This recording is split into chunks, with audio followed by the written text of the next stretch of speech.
and good evening, and welcome to Roy Michael Field at Woodcutter Stadium, where the Fairmont Senior Polar Bears are in town to take on your North Marion Huskies. Thank you all for joining us in here tonight. It's our new platform on YouTube. We're trying this out for the first time tonight. It should make for a significantly better product for all of you. Coach Freeman's with me, checking our audio before he steps over into the booth, but we should be up for an incredible game tonight. That's the plan. North Marion comes in at the number 1 spot in the WVSSAC playoff rankings, and North Marion off to a 5-0 start. It's been a tremendous year for North Marion so far. We got a lot of stats and a lot of stuff to bring up as far as the series history, where North Marion is right now, but it has been really special stuff so far for the North Marion Huskies. 3 consecutive shutouts. That's the first time that has happened in school history here at North Marion. And tonight the Fairmont Senior Polar Bears come in, and it'll be a tough test for North Marion tonight. Fairmont Senior comes in coming off of 2 straight losses. They opened the season with wins over Lewis County, Winsley, and Preston, but recently have fallen in 2 consecutive to Bridgeport and to University High. They lost to Bridgeport 24-21. That's always a great game. And just last week, dropped the game to Class AAA opponent University 19-14. And so they come in here hungry and ready for a win. Coach Freeman has caught on and make sure our audio is working good. Seems like it's all right, Coach. Thank you for being here. Thanks for filling in for me last week with Gunnar Murphy. I got trapped in an airport in Boston and in Myrtle Beach all day. We had a lot of fun. It's good having a former player back, obviously Gunnar, a great quarterback here, great basketball player.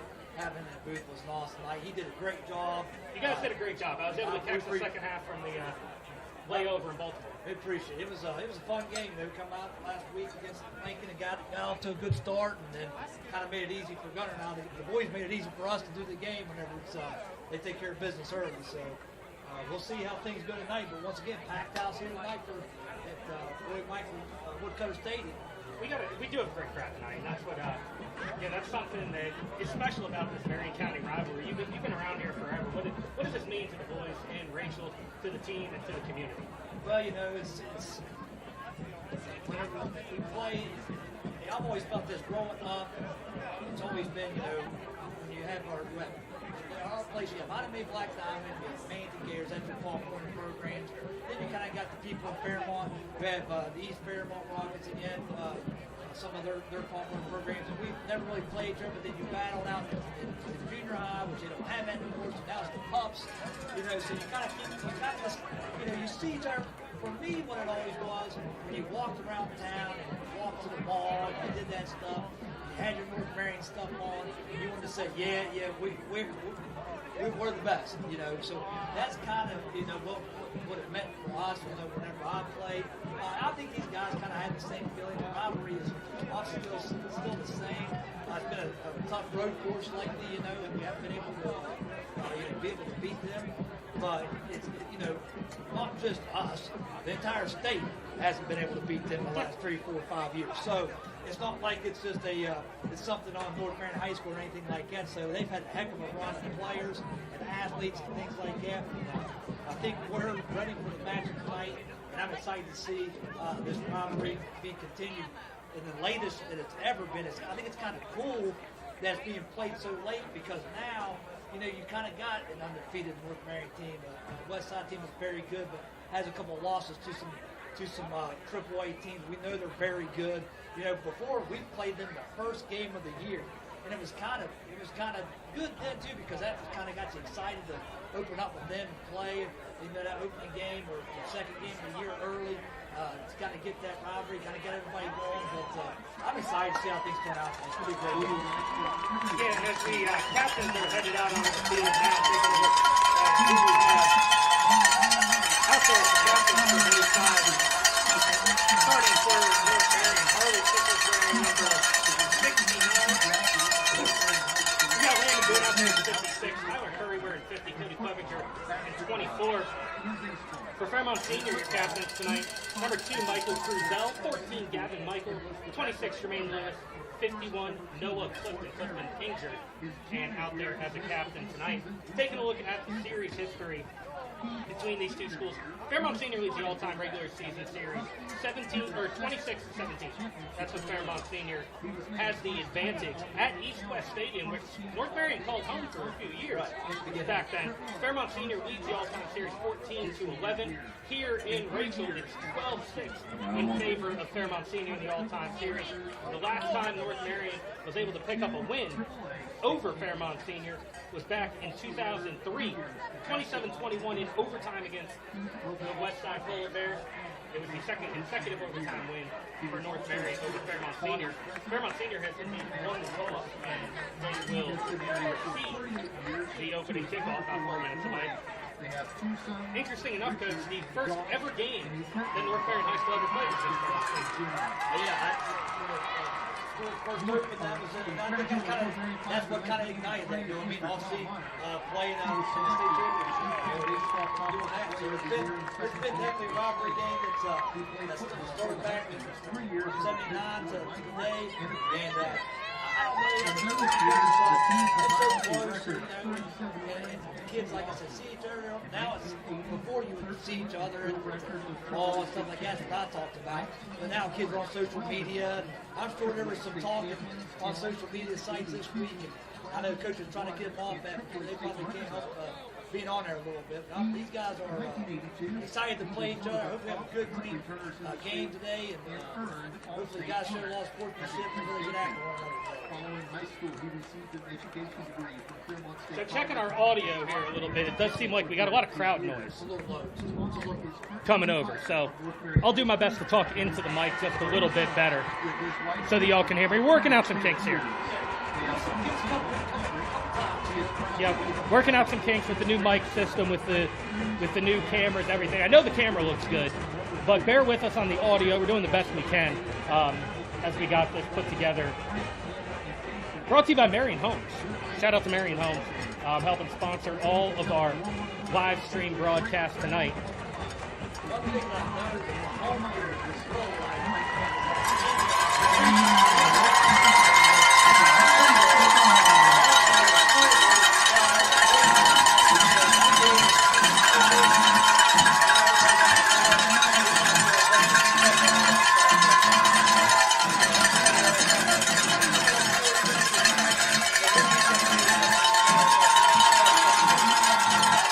Yep, should be good with the score. It's always up there. It looks great. So, just about ready to go tonight. And Fairmont Senior will start with the ball.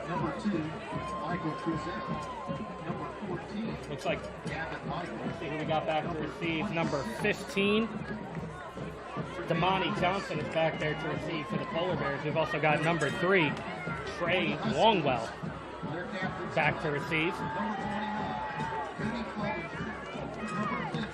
Tyler Curry, number 56, Landon Boone, and number 69, Harley Sickle. Aaron got what he wanted.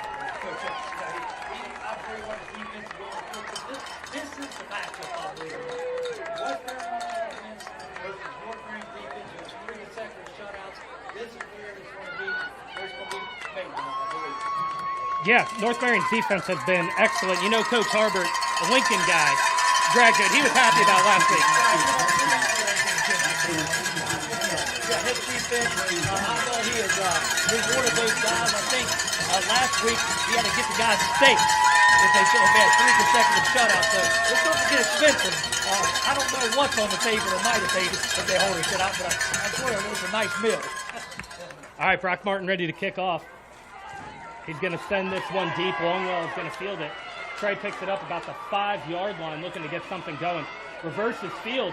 North Marion's able to track him down and make a tackle. Isaiah Sibley is there, number 14. Correction, number 9 for North. Landon Calger got there. Brody Heston on the play, too. So good kick coverage there, and a nice kick from Martin. Good coverage by the Huskies. And it'll be first and 10 Polar Bears at the 22-yard line. I'll tell you one thing about Sigley, he was in there too. He had a nice game last week. I thought he really came on strong. I see he's going out there right now. They got 5 before he'll probably get his reps in there. He had a nice game last week. Quarterback Brody Whitehair for the Polar Bears. Sends 5 wide. He's in the backfield all by himself. 4 down lineman for North Marion. Snap back to Whitehair. Straight drop. He's got some time. Now it runs out. Now he's going to tuck and run, and they get him down. He's going to lose a yard. Credit Landon Boone with a sack on that one. Rudy Whitehair on the carry for Fairmont Senior. Yeah, he got enough pressure. The secondary held up nice. He was able to. He made a couple moves there, picked up a couple yards, but got some pressure from Fort Harley 6. It's a gain of 3. It'll be second down. So no sack on Boone. Sorry, the scoreboard said it was at the 22. That play was from the 18. Whitehair instead gets 4 yards on that carry. That'll set up a 2nd and 6. Ball out to the 22, or the 21 rather. Here's the handoff. Jermaine Lewis looking to get to the outside. Huskies string him out, turn him back, and then they're able to come and make a tackle.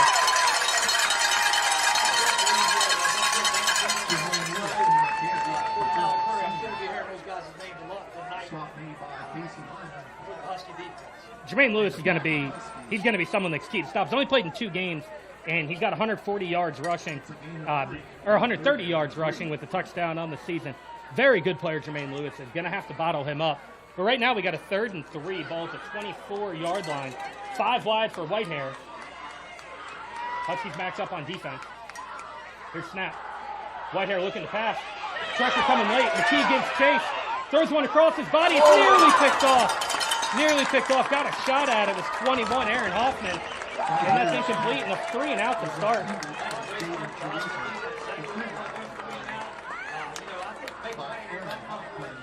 It's 4th down.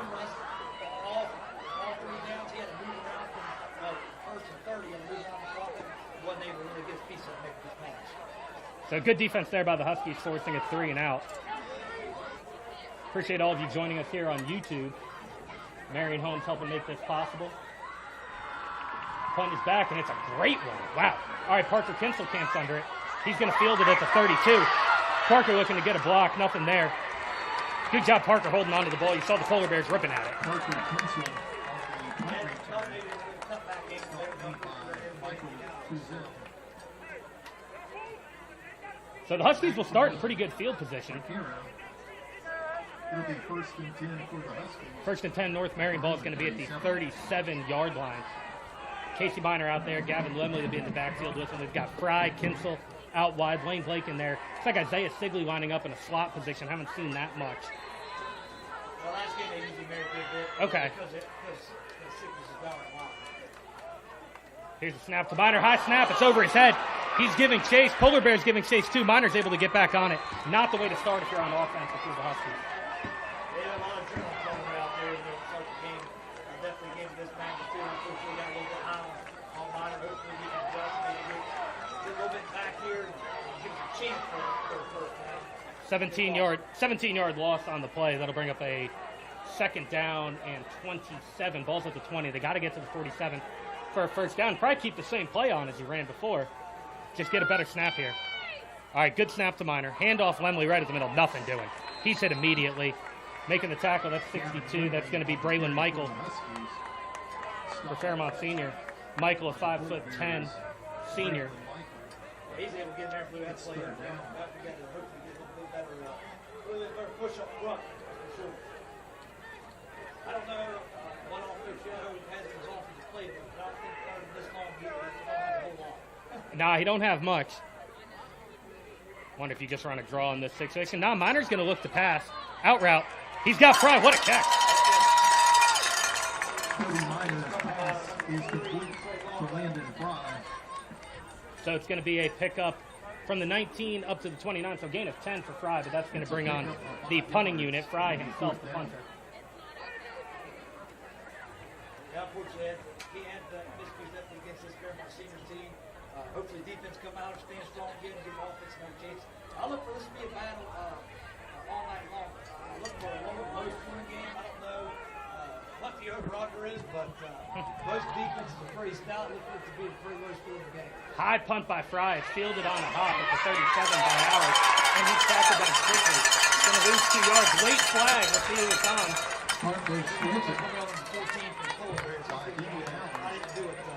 Yeah, that's Gavin Michael there. You know, both these teams commit a fair bit of penalties, Coach. That's, you know, I was listening to you and Gunner last week talking about all the penalties. And it's something that Fairmont Senior tends to do quite a bit too. Looking at their season, they've committed 49 penalties for 458 yards across 5 games. That's a big number. Yeah, I mean, that's something that, unfortunately has hurt them definitely in late season play when they're trying to make a playoff run for them themselves. This thing that, both teams got to clean up. Plenty of time to clean it up. But it could be a difficult game tonight. Blindside block. So we got a blindside block being called against the Polar Bears. So I'll back things up a little bit.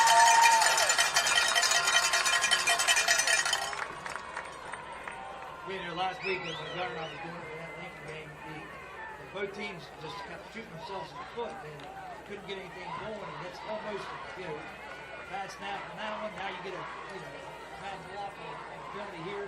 So you got a 1st and 10. See if we can get going here in defense. Ball's at the 20-yard line. Snap back. It's going to be a handoff. Howard steps inside. We're going to get a hold there. Harley Sickles was held up on the left side of the line. As it stands now, Howard is going to take it out to about the 28, so gain of 8, but Harley Sickles got held, left tackle over there. Yeah, I watched on the first pass play. I mean, obviously Sickles will be a difference maker in tonight's game, coming off that edge, and he was held up on the very first play of the game. So I believe the hold there was called on 55, Trevor Bigelow. Assuming that's the call. Yeah. Yeah, it's one of those things, Coach. If we can see it and call it before the flag comes out, we're pretty far away. Right. Those officials are right on top of it. So what would have given the Polar Bears possession at the 35 has now gone back-to-back penalties. It backs them up all the way to their 10-yard line, and that's why they'll have a 1st and 20 after the holding penalty. That was why I think we got to really watch for a big player here. They strike quick. If we would have gotten backed up, we got to keep it back. Whitehair in the shotgun. Fumbles the snap. He gets on it. Harley Sickles giving chase. Harley hits him. The ball picked off. Aaron Hoffman has it at the 12. Touchdown hits him. Aaron Hoffman with the 5-yard touchdown.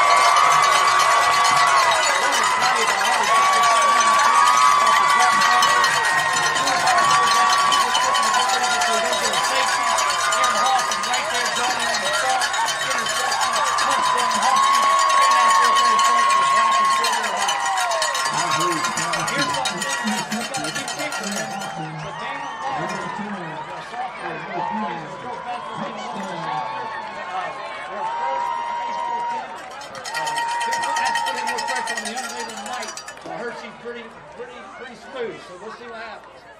Cody Clevenger will hold. Snap back.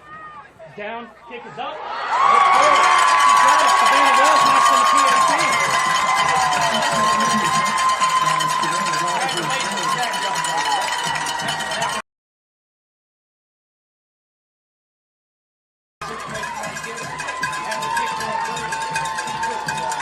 Coach, this is something that we've said all year.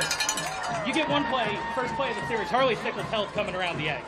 Yeah. So then the second play, you get Bigelow over there. He knows the officials have an eye on it. Harley gets past him, gets all sorts of pressure, almost out of safety, but instead he forces a bad throw from Whitehair. Aaron Hoffman nearly had a pick on the last series. Right place, right time, fixed it. Hoffman, another good game, had a great game last week. And what a turn of events for the Huskies. Couldn't script a much better start defensively. Well, I think one thing that James was for the night is they're going to have to find a couple of guys that get all the stuff. Before they were matching man with us, be able to push us around where they wanted, and create scenes like that. They're going to have to find ways to chip them, stop them. If not, he's going to be in the backfield all night long, having to that Polar Bear offense. Yeah, you got to see if the Polar Bears, like you said, chip. Maybe bring a running back out of the backfield instead of going 5 wide. Run a tight end, run a wing back, do something, because he's going to do that all night. As this kick from Martin is going to go out of bounds. He caught it on the side.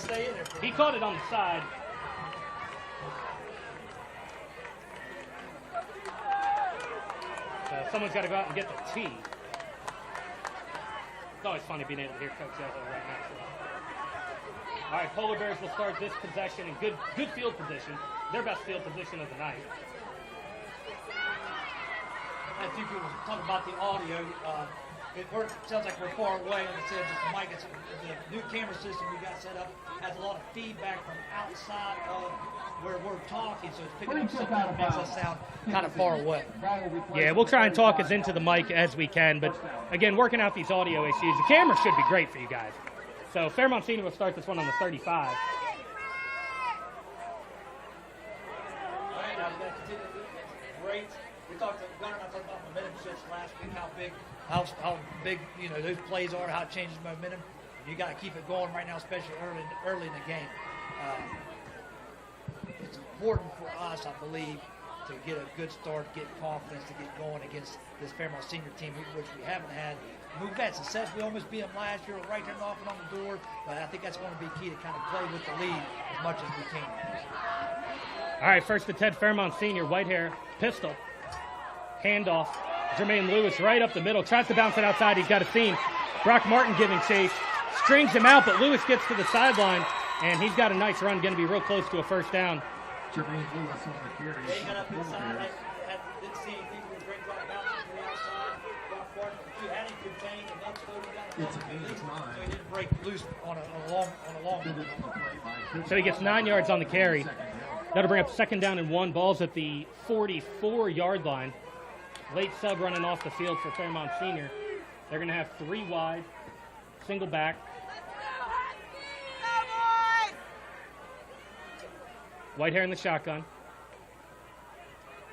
Tight end to the right side. That's where Harley Sickles is. Here's the handoff. Lewis off tackle. Bounces it, and the Huskies are going to corral him, but not before a first down. 5 yards on the carry for Lewis. Connor Hayes was trying to play a nice job of cleaning up from the backside. Got a nice tackle there, and a couple other Huskies on the defense. 3 carries, 17 yards for Lewis on the season. He's averaging 7.2 yards a carry. That's a big number. Huskies got to bottle him up.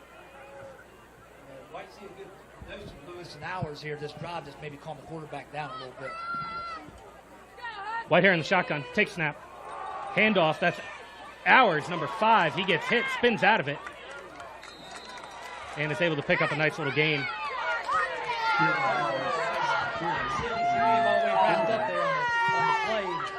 He's able to free loose, get a couple more yards on the carry. Like I said, I wouldn't be surprised if we see all runs maybe right here, this drive here, if they can. Whitehair coming into the season, he's been a very effective passer on the year, as he is 53 of 86 for 932 yards, 8 touchdowns, averaging 186 per game. Now the Polar Bears will have it 2nd and 6 in the 47 on the Husky side of the field. Power pistol, Whitehair, snap, handoff, Lewis, finds a seam, cuts inside, Tyler Curry hits him. We got a flag down. As it stands now, it's a gain of 8 yards, but we'll see what the flag is right in the middle of the field. That's usually right in the place where you assume that would be holding, but you just never know. A game like this could be a personal foul, could be something else. It's hard to tell, but probably most likely a hold. Call coming now from the official. Polar Bears backing up. It will be a hold, 10 yards.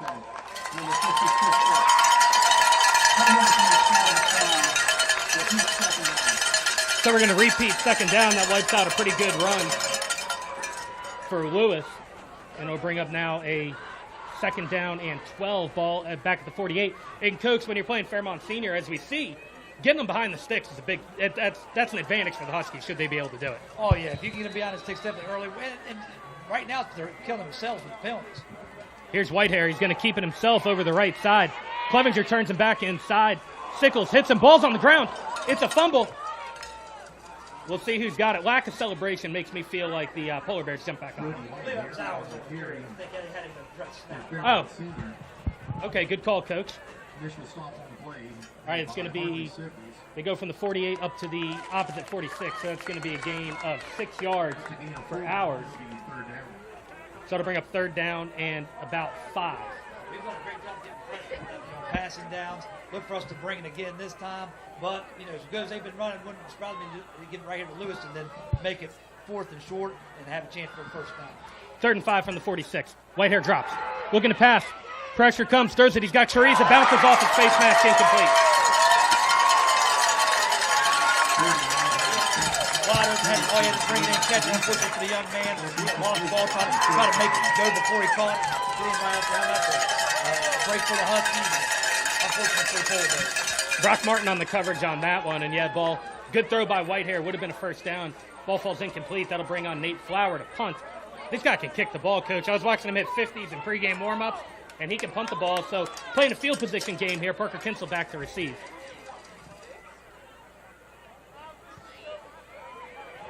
Kick is up. Kinsel lets it go over his head, and it is into the end zone. Touchback. You know a guy can punt the football when it comes off his foot, and it looks like he threw it because it's a perfect spot.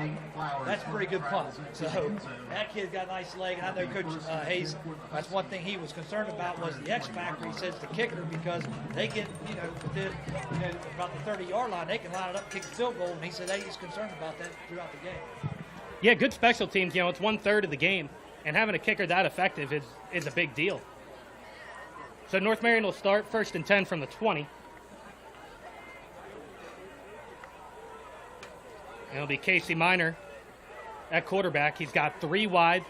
Blake at a tight end to the right side.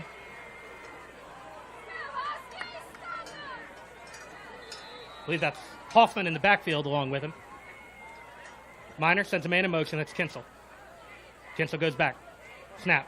Handoff Hoffman right at the middle. He's hit and falls forward. Tackle on that play by Michael Cruzel, number 2. A couple positive yards for Aaron Hoffman. Yeah, I think it's a nice 3 or 4 yard pickup. We'll take that on a first down, definitely just to stay ahead of the chains a little bit. Last time, obviously, first possession, we had a bad snap. Now we're 2nd and 6, 2nd and 7, manageable where we can do some stuff with our offense. Hoffman 216 yards, 22 carries, 3 touchdowns this year. 2nd down and 7, balls at the 23. Casey Miner takes a snap, straight drop. He's got time, pump fakes. He's going to air one out deep, looking for Kinsel. He had him, but just a little bit too much. Kinsel was defended on that play by 14, Gavin Michael. He had a step, but the ball just a little bit too far. I like the play ball. I like trying to stretch the defense out, take some shots deep, maybe loosen that secondary up a little bit. Yeah, we had the double move. You saw Miner go back, threw a pump fake out there, and then got the step. So credit the North Marion offensive line for being able to give him that time. We got Sickles, Matheny, Hayes out there on the offensive line. Gavin Cool as well. 3rd and 7. Snap back Miner. Now he gets pressure. He's going to tuck and run. We're going to get a hold on North Marion. So this one's coming back regardless of what happens. Miner hit her along the sideline. And so now that he gets close to the first down, and I think you're going to see this penalty declined by Fairmont Senior to bring up 4th down. Yeah, I don't think he's still probably 3 yards short. Looks like where there's going to mark him. So I'll look for him. I'll be very surprised if they take the hit. Yeah, it looks like Nick Bardick is saying that, no, he's got to, I can't tell what he wants him to do. They will take the 10-yard penalty, so it's going to remain 3rd down.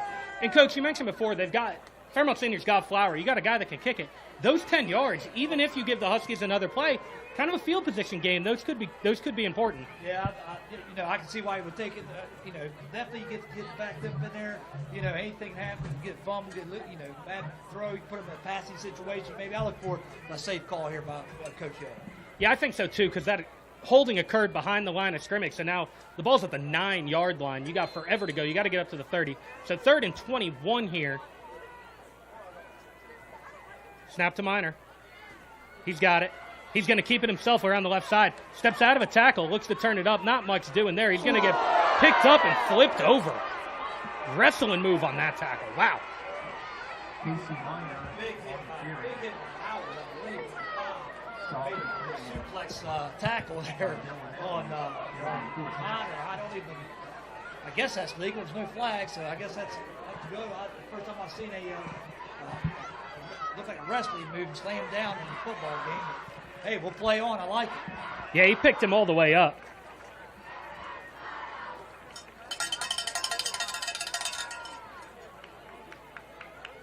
Howard is back in return at the 40-yard line, so you better go get field position. Great punt by Fry. Wow, what a punt. It's going to roll all the way back to the 20-yard line.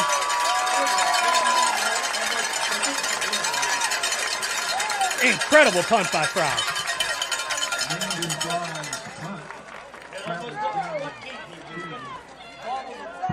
himself an interception last week. Goes and catches long passes for a touchdown. And now he punts it almost a 70-yard punt with the roll and flips field position, which is very big in this game. It's a 71-yard net on that. Sorry, 72, because they're going to start at the 19.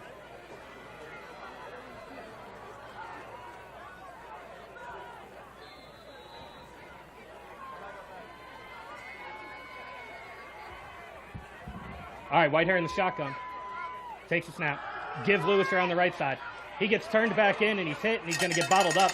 Couple-yard gain, going to pick up about 5. Bring up 2nd and 5. That was like Carter Hayes, Nathan Boone in on tackle.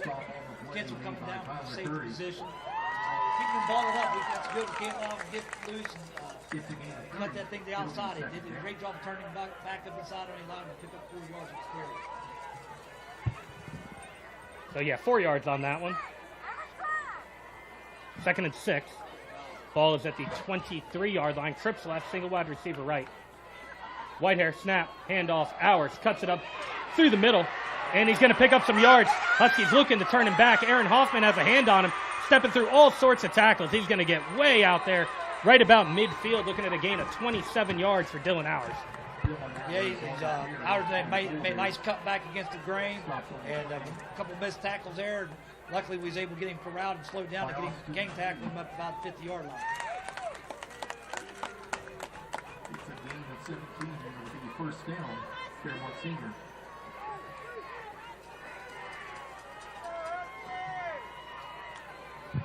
All right, ball's at midfield. 3:21 opening quarter. Shotgun snap. We're going to get a false start here on Fairmont Senior. 7-0 Huskies is your score. You know, we talked about penalties at the beginning of the game, and in our favor right now, Fairmont Senior's the ones making the mistake of putting themselves behind the chains. Every time they've done that, we've done a pretty good job of forcing them to punt the football, and that's been a positive for the Husky defense. So, and plus, you know, you get the penalty, kind of slows the game down. Guys can catch their breath. You know, after a big play like that, it's a big momentum killer. So, false start against Fairmont Senior. That's 4 penalties for 40 yards already here in the first quarter. Moves the ball back to the 44.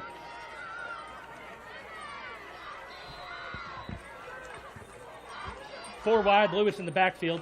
1st and 15. Snap's going to be a give to Lewis. Off tackle right. Spins out of it. Now Hoffman's going to chase him down. He steps out of that tackle too. Turns back inside. Great run by Lewis. Man, he runs hard. Huskies for Polar Bears. We've got another flag out. And obviously, it's an area of a personal foul, I would say, either by us or them. Looking at Barty, I don't think he's too happy. I think it's going to be on the Polar Bears. So it was a 10-yard run there by Lewis. Waiting the call from the official now. Polar Bears are backing up, yeah.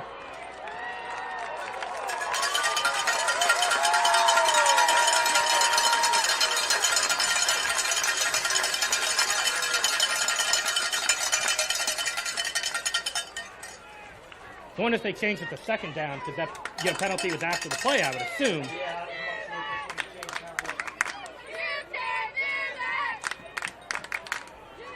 All right, so he's putting the fist in the air, so dead ball. Dead ball, personal foul, 26 white, 15 yards from the spot, 2nd down. 15 from the spot, bring up 2nd down. So the run will count for Lewis. And that'll bring up 2nd down and very long. Ball is at the 39-yard line now. Twin backs alongside Whitehair in the backfield. 2 wide receivers left, 1 right. Handoff Hours, right side. Gavin Lemley forces him out. And we get another flag. Lemley might have hung on to him a little long. Yeah, that's what I was thinking. He could have maybe let go of him there at sideline. But you know what? Them guys run so hard and cut it back up inside. As a North Marion, you better hold on, you know. I think it might be the call. It's a 3-yard gain for Hours.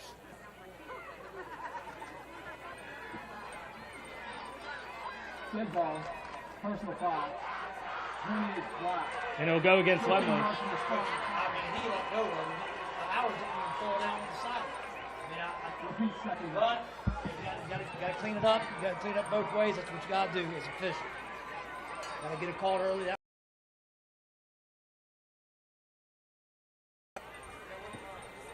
There, it must have been during the play. All right, second down now. Both penalties kind of negate each other, and we're back to pretty much where we were after the Lewis run. Ball is at the 43-yard line. Oh, it is third down. All right, so we will count the run. Third down, Huskies looking to get off the field.Owers and Lewis in the backfield alongside Whitehair. He gives a call to his offensive line. Takes the snap. Handoff Lewis. We got a flag. Might get defensive offsides or illegal motion. As it stands now, Lewis has the first down. Guy coming off the corner got there a little bit early, I believe.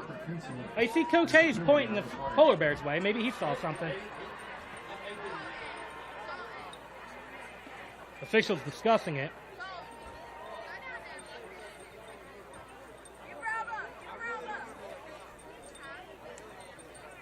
So it was on the 43, and the official looks like he's got it spotted at the 34-yard line. So it's a gain of 9. Check the penalty.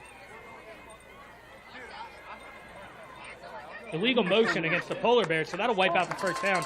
Bring up a 3rd and 8.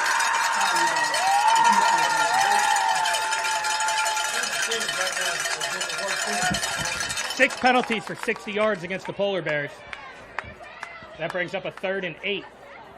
I mean, they're not like questionable penalties either. They're like, they're easy to call penalties. 2:30 on a rolling clock here. 7-0 Husky lead. Ball's at the 48. 3 wide receivers, twin back for Whitehair. He got snapped. Got time, throws it. This one is incomplete. Longwell didn't have it. The Huskies are saying they're looking for a fumble. Longwell didn't have it. But a lot of credit. Parker Kinsel, Brock Martin on the coverage there. Cody Clevenger. Ball incomplete. Punt team on for Fairmont Senior. Big hit by Clevenger there. Got his helmet right on the ball. When it came down, the ball came out. I don't think number 3 even had a chance to really get a hold of it.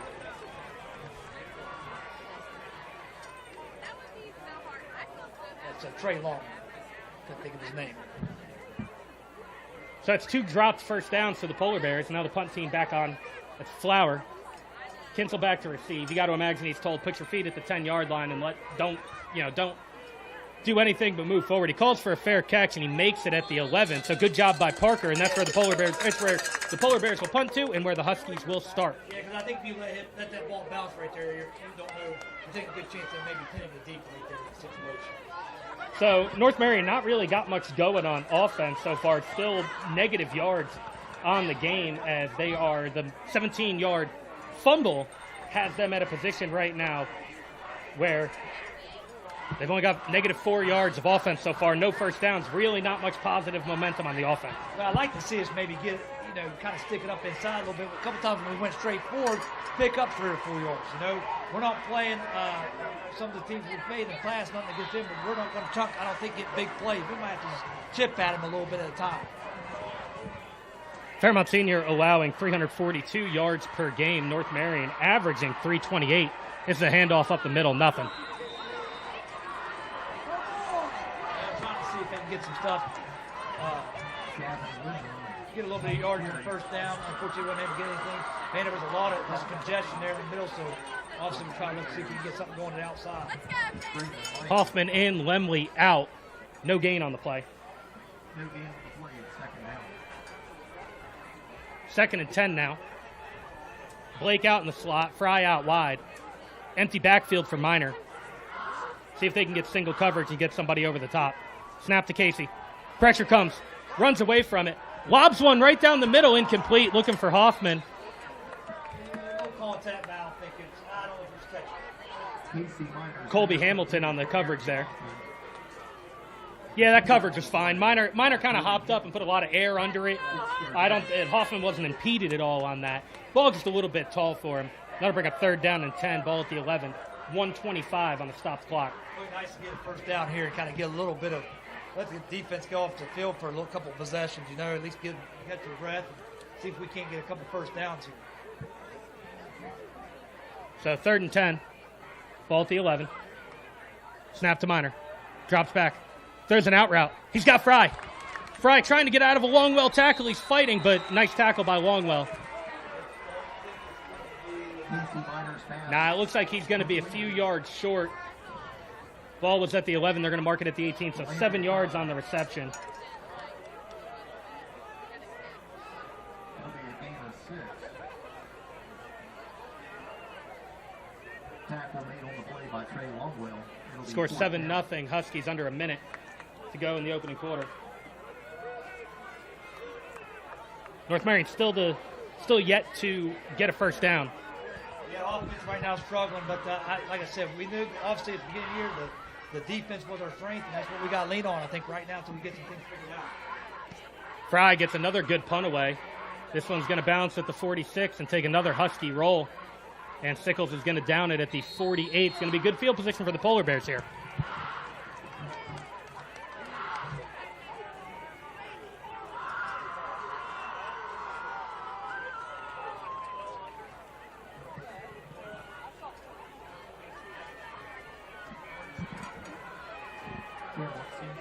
This is a Fairmont senior offense averaging like at 342 yards, only giving up 285.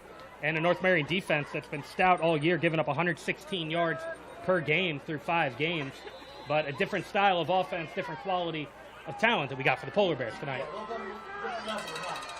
Ball's at the 48. Handoff Lewis around the left side. He gets turned back in. Casey Minor gets him from behind, holds on to him. Brock Martin comes and cleans it up. Good job by the Huskies. Good to see Mark Kemp kind of help him up there a little bit. Minor coming off a little bit there. That's not good with the limp right now. Because we don't have a backup quarterback. Yeah, see, Quentin Harbert in street clothes today. Ball's at the 47. That'll do it for the first quarter. Your score, North Marion 7, Fairmont Senior 0. Hey, we talked about, rivalry games or the close games, the battles between the trenches, things that we talked about before the game. Our defense, their offense, battling it out back and forth right now. So far, the Husky defense is held strong. And we talked about penalties, and that's kind of been in our favor right now. So Fairmont Seniors just really kind of shot themselves in the foot the whole first quarter. Yeah, a lot of emotions running high. 2 very good teams here on the field. And we got a good one so far. Definitely a defensive battle. Fairmont Senior is leading the way offensively. They have 2 first downs, but they also have the pick 6 that was thrown. Aaron Hoffman taking it back. Yeah, I was talking to some people earlier, talking to Coach Hayes and stuff. Obviously, he was big on trying to clean things up penalty-wise. He talked about, obviously, turnovers. Any coach is going to say that, but it doesn't mean anything more important than in a big game than the penalties, the turnovers, and the special teams. Those 3 things, a lot of times, are the deciding factors on who comes out on top. Right now, the first quarter, North Marion has won that advantage, and right now we've got the lead. So hopefully we can continue to do that, hopefully get our offense going, see if we can't get a touchdown that way. Ball's at the 47. Fairmont Senior now going left to right on your screen. Thanks to Marion Holmes helping make tonight's broadcast possible. Thanks for bearing with Coach Freeman and I. We're working through the software of this YouTube thing. Whitehair looking to pass. He's got his man. That's ours. First down. Hoffman's able to force him out. That's a nice out route, out jam, turn it back down, get a first down. Nice explosive player. Stop on the play by Aaron Hoffman. 16 yards on the completion. Bridgeport Park South tied at 7. Looking at some scores from around the state. Yeah, I was trying to get mine. I couldn't figure out how to get it. 13-0. Wheeling Park leading Morgantown. A little bit of a surprise there. All right, ball's at the 37. First and 10. Polar Bears. Lewis takes a handoff. They moved early. That's going to be 5 yards against Fairmont Senior. That's 7 penalties already on the Polar Bear side of the ball there. Most of them are on their offense. I don't even know if they have a defensive penalty, do they? Well, they had a couple personal fouls, couple holds. It's been a mix, but mainly their offense has been hurting them. Yes, you're correct. So that'll bring up 1st and 15. Ball's back to the 42-yard line. Twin backs alongside Whitehair. Blitz coming. Goes to Lewis. He's got room around the right side. Steps out of a tackle before he's forced out of bounds. It's going to be a gain of 7 for Jermaine Lewis. So far, we've done a pretty good job of containing guys. I'm just waiting and hoping that they don't bust one out here in a second. Our defense has been on the field a lot so far this first half. I see Coach Harper's rotating guys in and out right now, trying to get some fresh bodies in there. Try to keep them guys fresh up front. So camera automatically run by the Huddle software. We don't control the camera.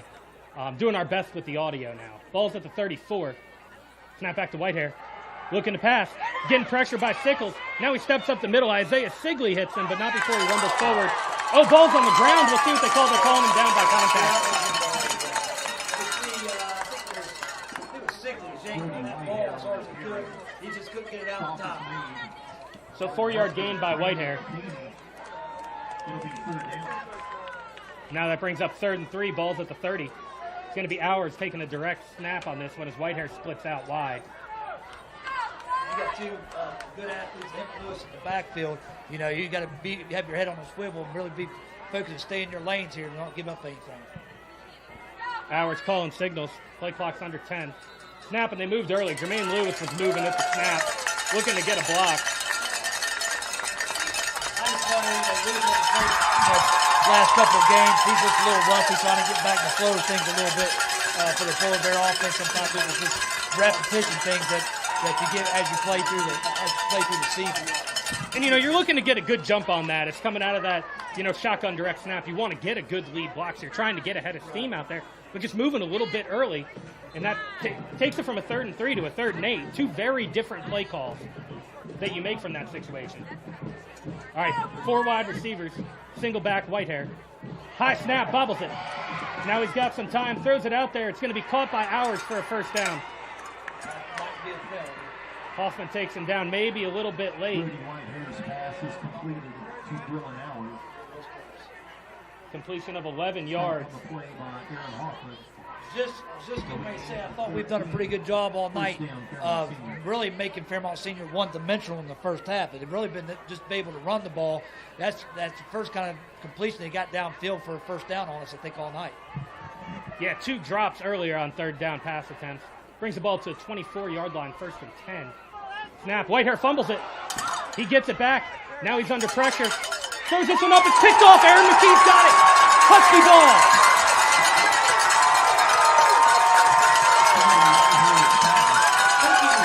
I think he was trying to throw the ball out of bounds and couldn't get enough on it. And Aaron McKee was right there. Once again, another turnover for the Huskies. A little momentum swing. That's exactly what we needed. And both times we've gotten turnovers the Huskies have is bobbled snaps, allow the pressure to get there, then a rush throw. Yeah, we talked about pregame, getting Whitehair off of his spot and making him force and rush throws in North Marion. I don't know how many picks they have on the year. I think it's right around 10. And a huge one there. And how about Aaron McKee, the big man? 79, coming in at 6'2", 235. Might be a little generous on the weight. He's a big guy, and good hands, makes the play. Kind of remind me of the guy I played with, Mike Glover, in a second one like that. So ball will be on the 24. Minor's going to keep this one and nothing doing there. Spins out of a tackle. Never mind. Casey turns it up, and the best play of the game, other than a couple of pass completions on 3rd and long, goes for Casey Minor. Coach, I had him down. I didn't think he had a chance to get out of there. And, you know, Casey's a big, strong runner. Probably right now feels more comfortable running it than throwing it. Look for us to maybe use that a little bit more of him running here in the second quarter. See if we get it. Michael Cruzel hit him in the backfield. Minor didn't care, spun out of it. Brings up a 2nd down and 1. Ball moves up to the 38-yard line. 10 minutes left. Second quarter, Huskies lead 7-0.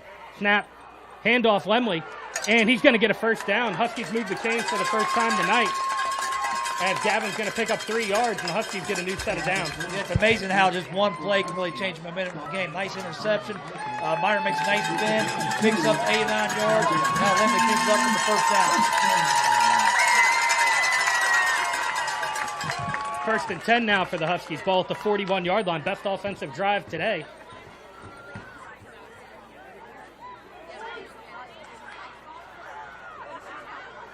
Brock Martin in a receiver. Then we got Fry, and I believe that's Kinsel out there. Lemley in the backfield. Minor sends Kinsel in motion. Then he turns around. Snap. Handoff right at the middle. Ooh, Lemley almost had a hold, but Cruzel closed it quickly, and no gain on the play. Yeah, Gavin did a great job getting him through the first seam. The guy got a hold of him. He tried to grind it out of there. Just not enough power to get loose on the tackle. And credit Cruzel, number 2 for Fairmont Senior, because you see that play, that's a read option. Casey saw the middle wide open. That's why he gave it to Gavin, but Cruzel just came and closed it so quickly from his linebacker spot. Brings up a 2nd and 10. Athletic play. Wouldn't be surprised if we see another minor run right here. Huskies taking time to get set. They're going to have to take a timeout. Yeah, we can hear Coach Joe getting things adjusted next door to us up here, and unfortunately, Coach Hayes had to get a first timeout. But hey, it may not be a bad timeout. Got a little momentum going. Get these guys rested up, give them a drink of water, see if we can't get another first down here to get us going towards the end zone.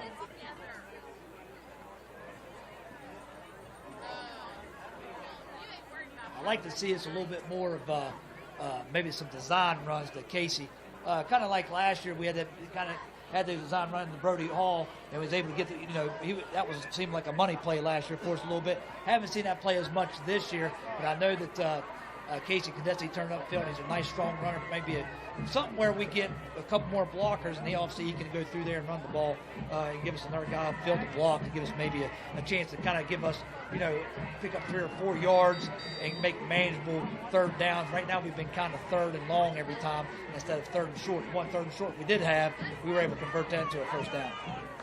Yeah, a lot of opportunities. We saw one earlier. North Marion, little double move to Parker Kinsel. They had a step, so they can throw deep. But, the defense has been on the field a lot. Throwing deep, scoring quick is cool. Getting your defense a breather is also. Ball at the 41, 2nd and 10. Kinsel in motion. Bad snap, it's fumbled. I think Lemley got on it. I believe Gavin got back on it. That snap just mishandled by Minor. Didn't look like it was particularly bad. Yeah, I think he was reading something that looked like the snap and get back a little bit quick, but he should have been able to get that in there and crowd. It looked like the Huskies will call another timeout here. Probably a good thing to get them guys calmed down and get them, see if we can kind of figure out what we can get here on third down, give us a chance to maybe make us a manageable first down for us. Yeah, 3rd down and 11. Credit Gavin Lemley diving in there because there was 2 polar bears. They were there a split second after him that would have jumped right on that ball. Yeah, the way that thing started out there, I thought for sure that Fairmont Senior was going to recover that fumble. University leading Buchanan Upshur 7-0. Looking at some scores. Liberty over Braxton 17-0. Elkins, next week's opponent, 3-0 lead over Grafton right now. Wheeling Park 13-0 over Morgantown. Lincoln 14-7 lead over future opponent Lewis County. So looking around some scores from the area. All right, 3rd and 11. Ball at the 40-yard line. Casey Minor in the backfield all by himself. Polar Bears 3 down linemen. Kinsel in motion. Snap to Minor. He's got protection. Now he gets out of it. Throws it. Ball's incomplete. It hit the ground. Oh, they're calling it an interception. Never mind. I thought it hit the ground. That's ball's number 14. They're giving the interception to Gavin Michael, and that'll be a turnover. Yeah, it looked to me like it did too, but maybe he had a hand under it. Kind of tough for us to see from this angle, but if you're the Huskies and Fairmont Senior only brings 3 defensive linemen, and they still get in there, you got to clean that up. You got to do something about that. Yeah, you got to give him more time. Obviously, it's a longer route that time because it's 3rd and 11, so we had to go further downfield, which obviously needs to give him more time, and he's back there on the island by himself. He's got to be able to get rid of that thing a little quicker. Polar Bears started Husky side of the field, 1st and 10 from the 49. It's going to be a keeper. Hours. He's got room. Then he's slowed down, going to get near a first down, but not quite.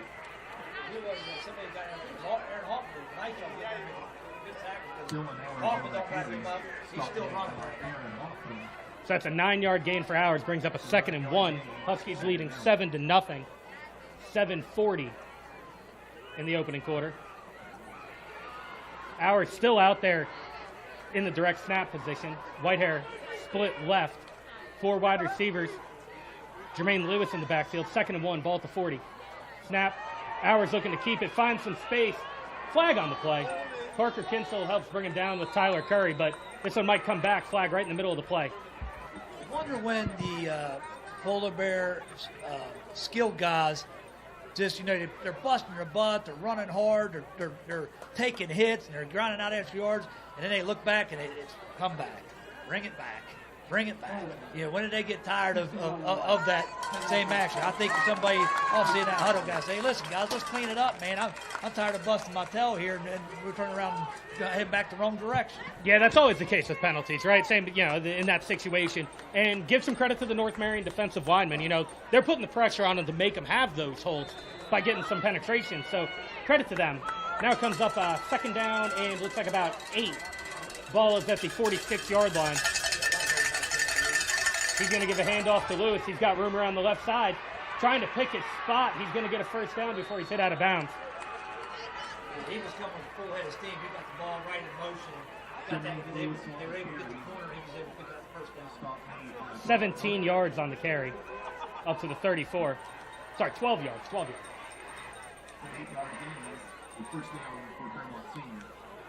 That'll be a first down. Polar Bears ball at the 34. Lemley trots off.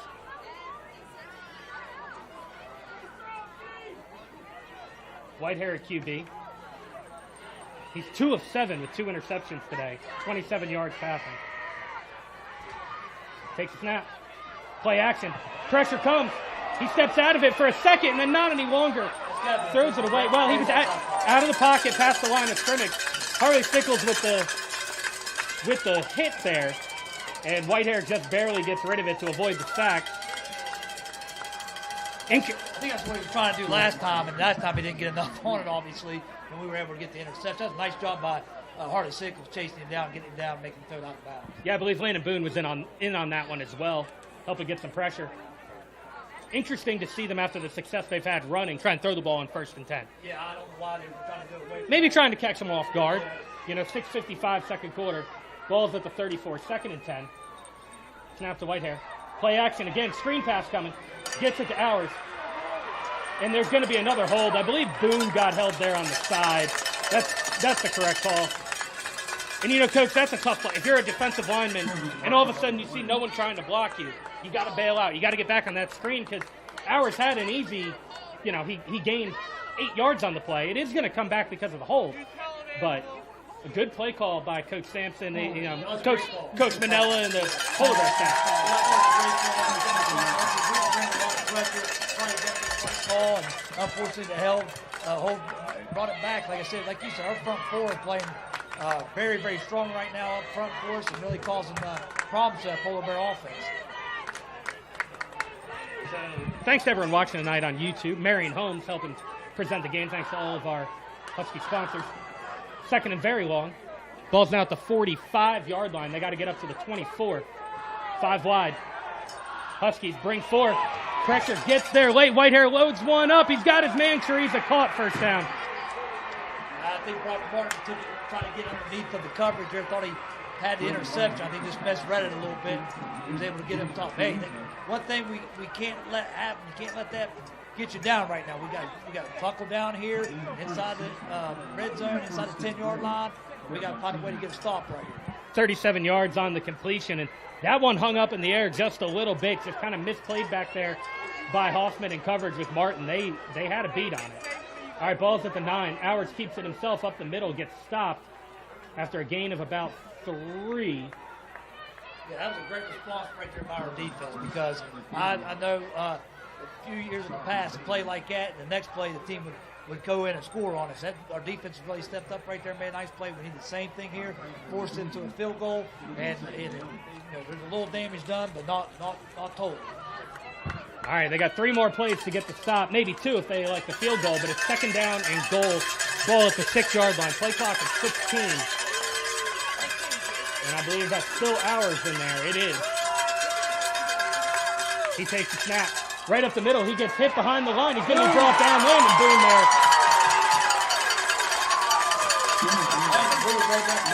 Bad shot to gap. Got in the backfield, and Ours had nowhere to go. Harley Sickles came in late to clean it up. Great read by Boone, as it's going to be a loss of 2 yards on the play. That's the 2nd TFL of the game for Boone. And that brings up a 3rd and 7. Or 3rd and 8, rather. 3rd and goal from the 8. Watch for a quick slant here. Long roll. Whitehair in the shotgun. Snap it back. It's low. And it's fumbled. Ball's still loose. I think Whitehair got back on it. Huskies had a shot at it, but the ball goes right through. Whitehair's able to recover it. He loses 8 yards. The team does on the bad snap. Well, you know what? It slipped my mind that one of the assistant coaches had told me, I believe Fairmont Senior is playing with a backup center. Okay. I do not believe their starting. I believe their starting center is out. So obviously that's causing problems. 33-yard field goal attempt on the way for Flower. Nate Flower, 2 of 6 on field goals so far this year. Here's the snap. It's low. One bounce. Kick is up. And he hits it. Flower from 33. That makes it 7-3 Huskies.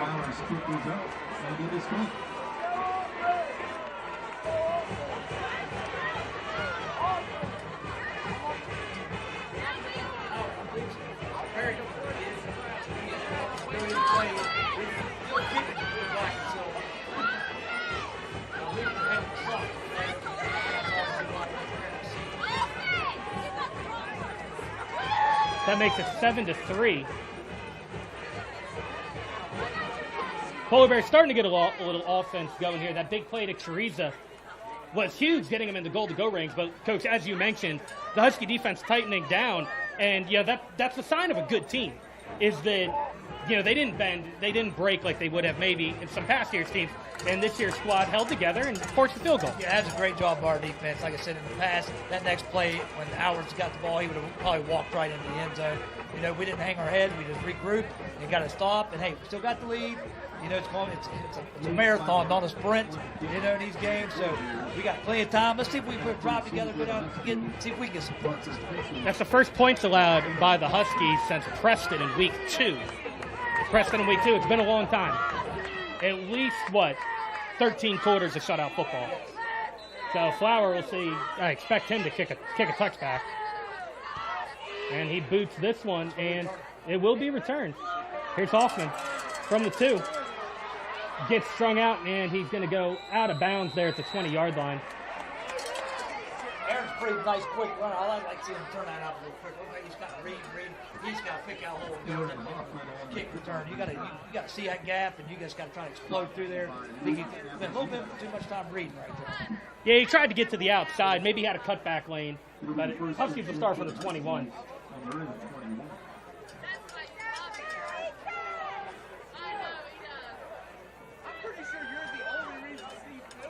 See what North Marion can get going. They've only moved the chains once. That was on their last drive. I think it's the biggest drive of the game for us right now. We need to try to at least get a couple first downs, get a little bit of momentum going for ourselves, see if we can't change this thing around. Casey in the shotgun. Snap. Rolls out to his right. Here comes the pressure. He throws it, and Fry can't hold on to it. Ball just a little bit out of his reach, incomplete. We're so used to him making those catches. We expected him to come down with those, and unfortunately he wasn't able to come down with that. Little bit of pressure right up the middle by Braylon Michael, so maybe that forced the throw a little bit quicker from Casey than he wanted to. Yeah, I don't think he was able to get his feet all the way set, kind of on the run there. He got his shoulders turned around there, just not enough to get it there. Wembley in the backfield. Wing back to the left is Blake. 2 wide receivers to the right side. Shotgun snap. Minor looking to throw. Over the middle, too high, incomplete. Good pressure there by Fairmont Senior's Trevor Bigelow, 55, forces the incompletion. Casey right now is 2 for 7 passing with an interception. Yeah, both quarterbacks isn't what either one of them's really having what you could say a stellar night right now for either side. Well, neither one's had much time to throw at all. The defensive pressure has been good from both sides. Defensive line play for Fairmont Senior has been a calling card for years. Right. North Marion, it's been the strength of the team this year. One of them, rather, and then we're going to get a timeout here. Yeah, I think once again it's another good timeout for Coach Hayes right here. Like I said, kind of late winding down in the second quarter. 3rd and long. Hey, make sure we make sure we make a good decision here. Don't force anything. We can punt it away and try to get a stop here with our defense to finish out the half if we don't get the first down.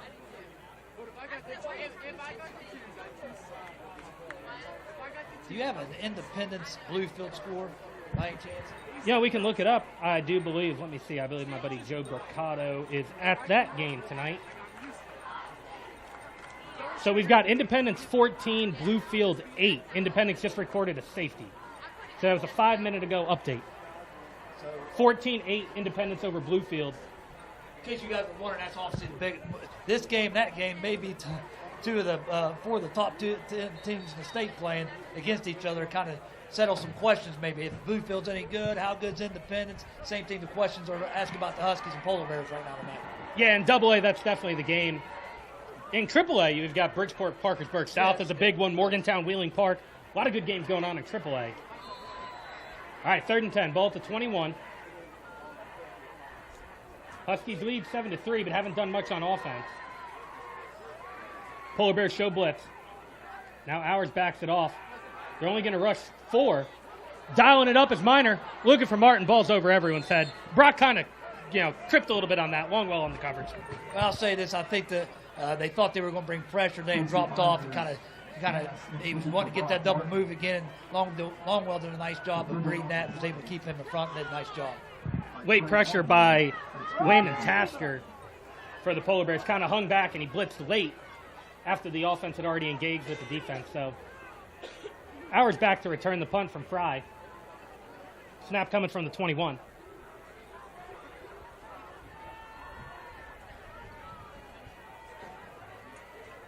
Low snap, he gets it. Gets the kick away, nearly blocked. Almost hit Longwell, but another good punt for Fry. Landon's been punting the ball very well tonight. We had good pressure by Michael Cruzel for the Polar Bears. We've called his name a lot. Yeah, but nice job by Landon. Like I said, we talked about how good their kicker is. Landon's right, doing a nice job of keeping the field position, favorable for the Huskies, at least so far tonight. Polar Bears will start on the 36-yard line right now. They've got 6 first downs on the game. 90 yards of penalties is really hurting them.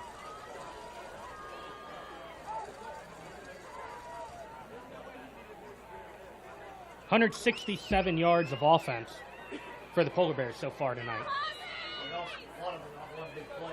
37 of them, yep. Ball's at the 36. Snap, handoff Lewis, looking to get to the outside.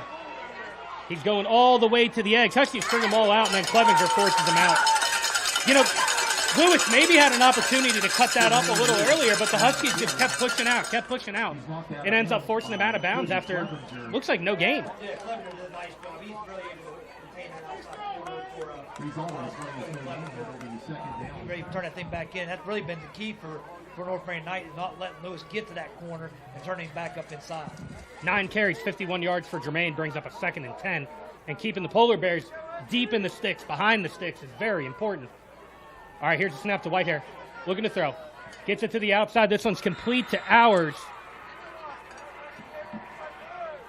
Yeah, Clevenger there on the coverage there. Brody Whitehair's pass is complete. He's going down. He's going to get 7 on the play from the 36 up to the 43. So that brings up a 3rd down and 3. As Lemley comes off the field, got some subs for the Polar Bears too. As coming into the game, he got Trey Longwell. Checking out is Logan Canfield. Good baseball player, Canfield. Ball at the 43. Clock approaching 3 minutes here. Snap is back to Whitehair. He's keeping it himself. Trying to go to the outside. Parker Kinsel tracks him down, and the rest of the Huskies are right there. Great defensive play by Parker Kinsel and the North Marion Huskies. Clevenger in there, Minor in there. And what looked like it was going to be a first down on a run by Minor. On a run by Whitehair, rather. You saw Parker come over with a head of steam and knock him down. They will wrap him up in a backfield there to get him for a loss. It's the first time we've seen Whitehair run the ball, I believe, all night. They're going to go for it. They leave the offense on the field. 2:29. Ball at the 43. They're going to try a hard count. They move themselves. Trey Longwell. I think they had no intention of snapping that ball, I don't think. Well, and Coach, after that false start, let me tell you what. I keep these detailed charts. I keep all my numbers on. I'm out of room for penalties. Fairmont Senior, and North Marion's done a great job. Like you said, our line has been causing them problems. They've got to be, obviously got to continue to be more disciplined. That they're killing themselves offensively. blessing for us. So Flower back to punt. No pressure. Gets a good one off. Kinsel looking to track it down. Takes a good bounce. Kinsel fields it at the 21. Steps through a tackle. Steps through another one, and he's able to get some positive yardage. So risky play by Parker Kinsel, but Huskies will take it. He took it on a high hop, and that's dangerous, but he's able to get it. Broke 2 tackles. I thought Rob Moore and it has been interesting to see where he might have been taking it to the house. And, that's a situation where he caught the ball off the bounce. A lot of pressure coming at him. If he doesn't make that play, that ball had some momentum because he caught it above his head. That probably goes down to the 10-yard line. He saved his team about 19 yards of field position as they get it on the 29 now. And he's a guy, that we lined him up in backfield a lot last year. I'm surprised we haven't seen him carry the ball any tonight, either on jet sweep or anything. Look, like to get him involved a little bit more offensively if we can. Has he got any touches? He doesn't have any touches, but the Huskies have only run they looking to do the math right here. Not many plays on the night. 18 plays of offense. Snap to Minor. Fakes a handoff. Keeps it himself. He's got a seam. And he's going to get near a first down. So good run by Casey Minor. One of the better runs they've had all night from the 29 up to the 38-yard line, 37-yard line. Gain of 8 for Casey. That's the play I like to see him do a lot more with Minor because obviously he's reading that and seeing who they take. But being able to get him up inside, he's a nice, strong runner. He's probably going to pick up 2 or 3 yards at the least whenever they do that. Huge offensive possession here. Huskies going to get the ball coming out of the second half. So you got a minute 37 here. And if North Marion can get points, they'll have 2 straight possessions. So big opportunity here. It's going to be a handoff. Lemley, he's hit. He bounces it outside. Now he's going to turn it up. Trey Longwell hits him, but not before Gavin gets the first down. All year I've been really impressed with his vision. Last year he's kind of north-south runner, just kind of stick it up in there and being the bulldozers there for the Huskies. This year he's been more electric and being able to get to the outside. Ball's on the 43. Now maybe a little tempo from the Huskies. 1st and 10. Their second first down of the night. Gavin Lemley, 5 carries, 8 yards. Trip wide receivers right, single wide receiver left. Lemon in the backfield alongside Minor. Snap to Casey, a tie. He gets it. Looking to pass. Dials one up. Going deep for Fry. Knocked away. Great defense by Chorizo. Yeah, it was great coverage right there by Teresa. He turned his head. He would get there. It's a high ball. Good ball by Casey. Like I said, maybe just a tad bit underthrown, but obviously you got to take a shot and go to landing whenever you get one-on-one coverage. Jaden Chorizo, a great athlete, 5'11" junior, and I still love that play call. You throw that to Landon Fry against almost any defensive back in the state with that placement, and it's a catch. We've seen it plenty of times this year, but Chorizo got up, made a good, clean play, so credit to him, and good aggressiveness by the Huskies. 2nd and 10 from the 43. Here's Minor with the snap. Out route. High. Clevenger's got it. Tackled very quickly. Let's get a nice ball by Minor there. Just a quick out. Looks like maybe the Polar Bears are going to take a timeout to save the clock. Yeah, Polar Bears are going to take a timeout here. Got to get the clock stop, see if they can get the ball back, get a couple plays here before the half's over because the Huskies get the ball set. Yes, they do. So timeout, and a smart timeout for the Polar Bears. I mean, you got all 3. You can't take them with you. So 52 seconds, you get a stop here. They definitely have the big play capability, so makes sense. So we'll see what Coach Yoho decides to do here. See what he... Well, I think if you run the ball, you're forcing the ball another timeout. If you pass it, it's incomplete. Now they got 2 timeouts. I still like passing the ball. 3rd and 9 is not... That's not 3rd and huge. That's you've got a bunch of plays in the playbook for that situation. Now, if we're talking 3rd and 15, 3rd and 20, I agree. Run the ball, make them burn a timeout. But in this situation, I think you got a lot of options. I think you can pick this up. But we'll see what Coach Yoho decides to do. Right now, we haven't had a whole lot of good push. It's got biggest thing if we're going to pass, we've got to make sure we get the protection up front to give Casey enough time to get ready because he's throws some nice balls right there, been all catchable, and so it'd be nice to get a big first down right if you can. All right, ball's at the 44 after the 1-yard completion to Clevenger. That reception by Clevenger, his first catch of the year. Ball out to the 44-yard line. 3rd down and 9. They got to get to the 47 on the opposite side of the field. 3 wide receivers left, 1 wide receiver right. Lemley in the backfield. Casey Minor gets the snap. They are going to pass. Now he runs it up the middle. He's got some room. He's got to get past 1 tackle. He does. First down, Huskies.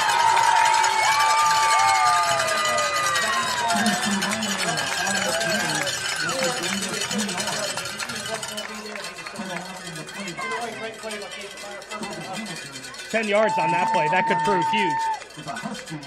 He had to get just past Kobe Hamilton. Hamilton made the stop, but 1 yard too many for Minor. That brings up a 1st and 10, ball at the 46-yard line. 44 seconds on the clock. Huskies lead 7-3, second quarter. Minor rolling out. He's got a man in the flat. That's Kinsel. PK tries to step out of a tackle, can't do it, and he's going to be slung down, 6-yard gain. Casey Minor's pass is completed. That was our last. I think we called timeout. I think that was our last one. Timeout. Yeah, you are correct, Coach. That's the final timeout for North Marion. 6 yards on the reception for Kinsel, but 36 seconds left. You know, clock stops on a first down. You got time. Obviously, if you take anything down the middle, it's got to be quick. Get down, get lined up quickly, so you get another play. Everything you got to think when you want to try to go to the outside here. Yeah, a lot of opportunities here. You got 36 seconds left. Ball at the 40. I think playing smart, hanging on to the ball, that's going to be crucial. And then, you know, try and break a big play. You've got a lot of playmakers on this team. Whether you're throwing it up to Fry, getting PK out in space, trying to make someone miss. I think we're going to get Hoffman into the game here. So he's a shifty guy. A lot of opportunities here. We got Bridgeport Park South tied at 14. Nicholas County 24-0 over Midland Trail. A little bit surprising there. Still 14-8 Independence over Bluefield. At the end of the first quarter, Spring Valley, South Charleston 0-0. 14 all, Bridgeport Park South, yep. South Harrison leading Valley Wetzel. Wheeling Park 20-0 over Morgantown. University 14-0 over Buchanan Upshur. Wayne Blake comes in as a late sub. It's going to be 5 wide, Casey Minor. 36 seconds left, ball at the 40. Minor picks up a block from Parker Kinsel. He tiptoes the sideline for a gain of about 5. He did a great job of reading the defense. We got a little bit of a high snap. It looked like it might have been a screen or something. But Kinsel got blown up. And Casey did a great job stepping up and getting what he could. And he did a great job getting out of bounds. Yeah, good block by Kinsel. So it's going to be a first down North Marion as it goes from the 40 up to the 37. So gain of 3 there for Casey.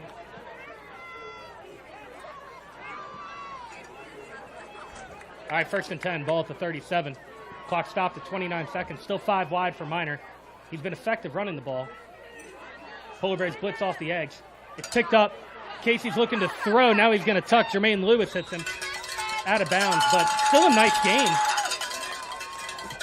Yeah, right now, I think Never mind. One official marked it one way and only ended up being a gain of 1. One official walked way up the field. I think Polar Bear defense is obviously trying not to give up a big pass play, so to give Minor an opportunity to tuck it and run a little bit right now, they'll probably be okay with giving that up right now, not giving up a big play down the field. Yeah, with Bigelow and Michael, Braylon Michael that is, and Bracero on the defensive line, they've been getting pressure without bringing much. And now Bigelow chases down Minor. Minor steps out of it. Casey looking to pass. He throws it. It is incomplete. Ball knocked down. A lot of pressure by Bigelow. Ball knocked away by number 10, Cannon Dinger, for the Polar Bears. He's had a couple picks this year. Cannon Dinger, a good player. They almost did the old Cardinal sin. Threw it late down the middle there. And luckily, number 10 just out of reach for number 10's hand. He just wasn't able to come down with the break for the Huskies. Yeah, Dinger so far on the season, 3 interceptions, brought one back to the house for a 31-yard touchdown. And Bigelow hit Minor as he threw. I'm impressed Casey got as much on that as he did. And that'll bring up 3rd down and 10, 15 seconds on the clock. Huskies leading 7-3 over the Polar Bears. Snap to Casey Minor. Going to be a handoff. Parker Kinsel looking to get to the outside, steps out of a tackle, nothing there. And I think we might just go to halftime, right? We're going to have to. So it's a gain of 2.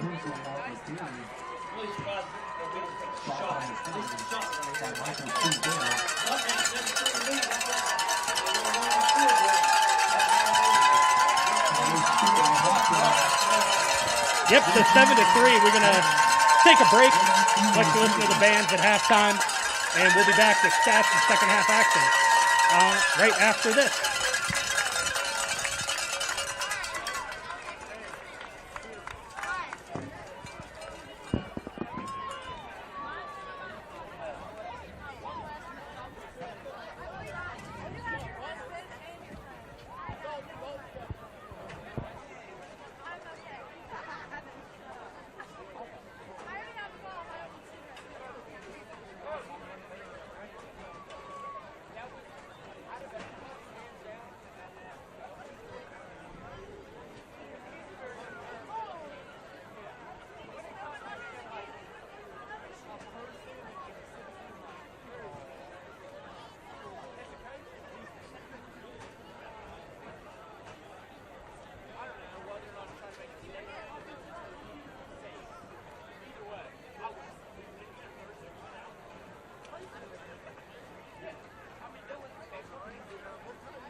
Ladies and gentlemen, tonight's halftime entertainment will begin by a performance from our visiting band, the Fairmont Senior Polar Bear Marching Band.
to the summer of 1969 in the moon landing.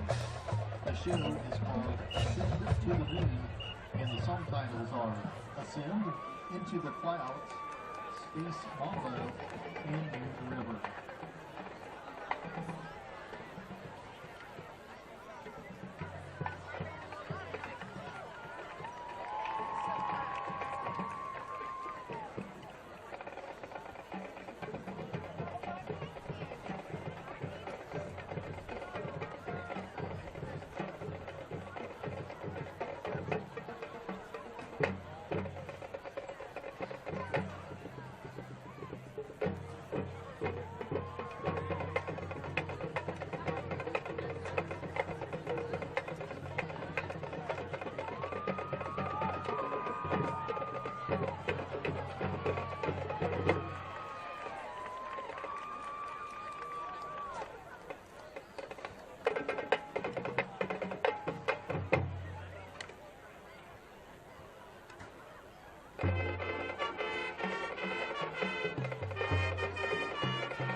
Ladies and gentlemen, here is the winning ticket for tonight's 50-50 drawing.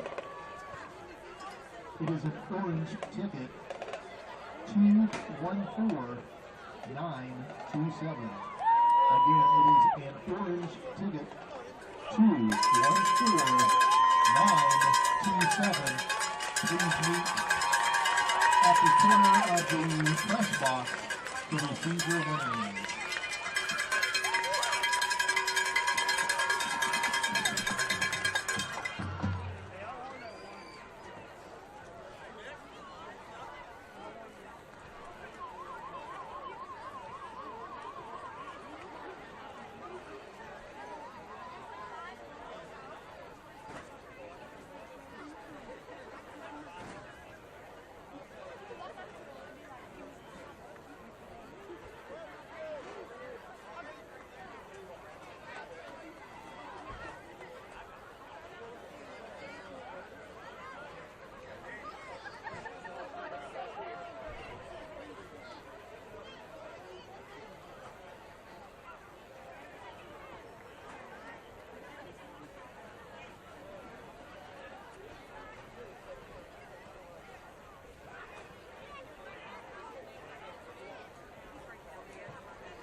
As we get ready for second half action to begin here in tonight's game, brought to you by Marion Homes. Thanks to them. Please support and patronize that business the best you can. They support Husky football. Give them your support as well. Huskies leading 7-3. Sean McNamara, Coach Chris Freeman on the call here, taking a look at some statistics from the opening half. We'll begin with the Polar Bears, some Fairmont senior, and their offense has been moving a little bit. You know, they got 30 plays for 172 yards, 20 carries, 101 yards on the ground, 4 of 10 passing with 71 yards through the air. However, 2 interceptions and 11 penalties for 95 yards have really, they held them to 3 points, and the Husky defense has forced those mistakes, and it's really kept the Polar Bears from doing much tonight. Yeah, our front four has done an awesome job getting the backfield, causing havoc all night to the Polar Bear offense, especially on pass plays. The quarterback hasn't had much time back here. He's had forced a couple passes, and one caused a pick six for us. The other one, obviously, we were able to get the turnover. And things we talked about before the game was who's going to, have the penalties and who's going to turn the ball over. And right now, it's been all west side. And North Marion has been able to capitalize on that. I thought we got a little bit of momentum right there at the end of the half offensively, moving the ball. Like to see that obviously carry over right here at the beginning of the second half. Nothing would be better than to go down and march down and get a touchdown and start the second half. Yeah, absolutely. Fairmont senior averaging 7.2 yards per play on the season. North Marion holding them well below that average at about 5.8. Looking at the North Marion offense, really not much going on. They got some momentum, Coach, like you said there at the end of the half, but 17 plays for 51 total yards. They've moved the chains just 4 times in the game. They did have that interception that occurred right around midfield on their third to last drive of the half. But 15 carries, 27 yards. Now, granted, 2 fumbles on snaps from -18 affect that number a little bit, so it should be a little bit higher than that. But you have Casey Minor, 4 of 12 passing, 1 interception for 24 yards. Husky offense just really not able to get much going against a good Fairmont senior defense. Credit where it's due. They're allowing opponents 5.6 yards per passing play and a total of 5 yards per play on the season. So North Marion being held up a little bit, but the offense has more than they've shown. Yeah, I look for us to maybe see if we can get Minor maybe rolled out of the pocket a little bit here in the second half, where he has the option now to tuck it and run. We've seen that he did it late in the first half and been able to pick up some good yardage, some first downs, because he's thrown some nice balls. We've challenged him deep a few times, stretched that defense out. So now maybe we roll him out of the pocket. We can get him loose. They can kind of run it and tuck it, and now he comes a little bit more dimensional and causes another problem for them to have to pick up. Yeah, I'm curious what the Polar Bears are going to do, because we saw in that last drive that Minor was able to, against a 3-man rush, maybe a 4-man rush, was able to kind of scramble around and get some positive yardage. Do the Polar Bears start bringing more than 4? Are they confident just kind of sitting back in that coverage and keeping everything in front of him and making Minor run and maybe forcing him into some mistakes. I think North Marion's done a great job of challenging that secondary, taking a few shots. We haven't connected, but if we can, that would be big, you know. So we got to continue to challenge that secondary to make them not bring all that pressure up front where he can get him loose. The two plays that come to mind, you had the deep shot to Kinsel about a yard or two out of his reach, and then the one to Landon Fry down the right side late in the second quarter, knocked away by Cariza. Credit to him on just a good defensive play. So North Marion has had its opportunities, but they haven't been that frequent. You know, the Polar Bear defense has stifled them a little bit. Showed some life there at the end of the first half. We'll see what they can do here as they will begin with the ball flower ready to kick things off. Last time he kicked off, Aaron Hoffman had a return, and this time it's going to be a kick, and this one is going to go into the end zone. Parker Kinsel catches it, and that is a touchback. Yeah, as soon as it goes into the end zone, yeah. No, Kinsel didn't have the choice to take that one out. What a weapon for Fairmont Senior having a kicker that could kick it like that. North Marion's been blessed with that with, every Funkhauser over the last few years. It's been able to boot it deep like that, but North Marion starting at the 20-yard line on their own side of the field. Every drive for the Huskies has started in their own territory tonight. Only one Polar Bear drive started in opponent's territory. So it's been a real field position battle so far tonight. As Casey Minor is in the shotgun, takes a snap, handoff Gavin Lemley, not doing much. He's going to fall forward, maybe get a yard or two. Bunch of Polar Bears corralling there. We got Lewis, Michael. The problem right now for the Polar Bears, they're just got that middle clogged up. We've tried to hit that up inside a few times. Unfortunately, they didn't get much. But 1 or 2 yards is obviously better than going the other direction. And it's also that situation where when you're running that read option with Casey Minor, you give that a couple times right up the middle. Let the defense start to collapse on that. And then you can pull it maybe a bigger play. So getting them conditioned to that sort of play. Wembley with 1 yard on the carry. Now Minor's going to keep it himself. Spins out of a tackle, but nothing more. He's going to get a yard. There's a little bit about what I thought I'd see hope to see a little bit more in the second half. Was able to get Casey going north-south, but I'd like to see him maybe try to track the corner. Usually against a Polar Bear defense, you don't want to try to get the outside because they're so athletic, but we've had a good bit of success when we've been able to get to the outside to make some plays. So we'll see if they can make a play now. 3rd down and 8, balls at the 23, 22-yard line. Press coverage on Fry, single coverage over there by Longwell. See if Minor looks at him. He throws this one. It's caught. And that's going to be a first down. Parker Kinsel's got it. 6-yard furl there on the field. Hit him right in the numbers. Able to get down. First down Huskies. Good start. Go 9 yards on the reception there. Ball up to the 31. First passing first down so far tonight for the Huskies. Just the 5th overall. Now it's going to be tripped to the right. Lemley in the backfield. Single wide receiver left is Brock Martin. 3-down lineman for the Polar Bears. Man coverage across the board with a single high safety. Casey Minor's going to keep it himself. Tries to turn it up. And he drops his shoulder, and Casey's going to pick up maybe about 3. But there you go, Coach. Attacking the corner, just like you said. That's what I think we have to do a little bit definitely with Minor in that situation because I think he has the speed and the power to be able to get out there. And, you look at it and say, well, we only picked up 3 yards. Well, that's a lot better than what we were doing on average play in the first half. So things are happening. Yeah, that brings up give him 2 yards on the play, 2 or 3. Ball's at the 34-yard line, long 2. 2nd and 7 on the scoreboard. Minor takes a snap. Pressure comes fromOwers. Casey tries to get out of it. He does. Now he's going to tuck it up.Owers tracks him down from behind. Sack for Dillon.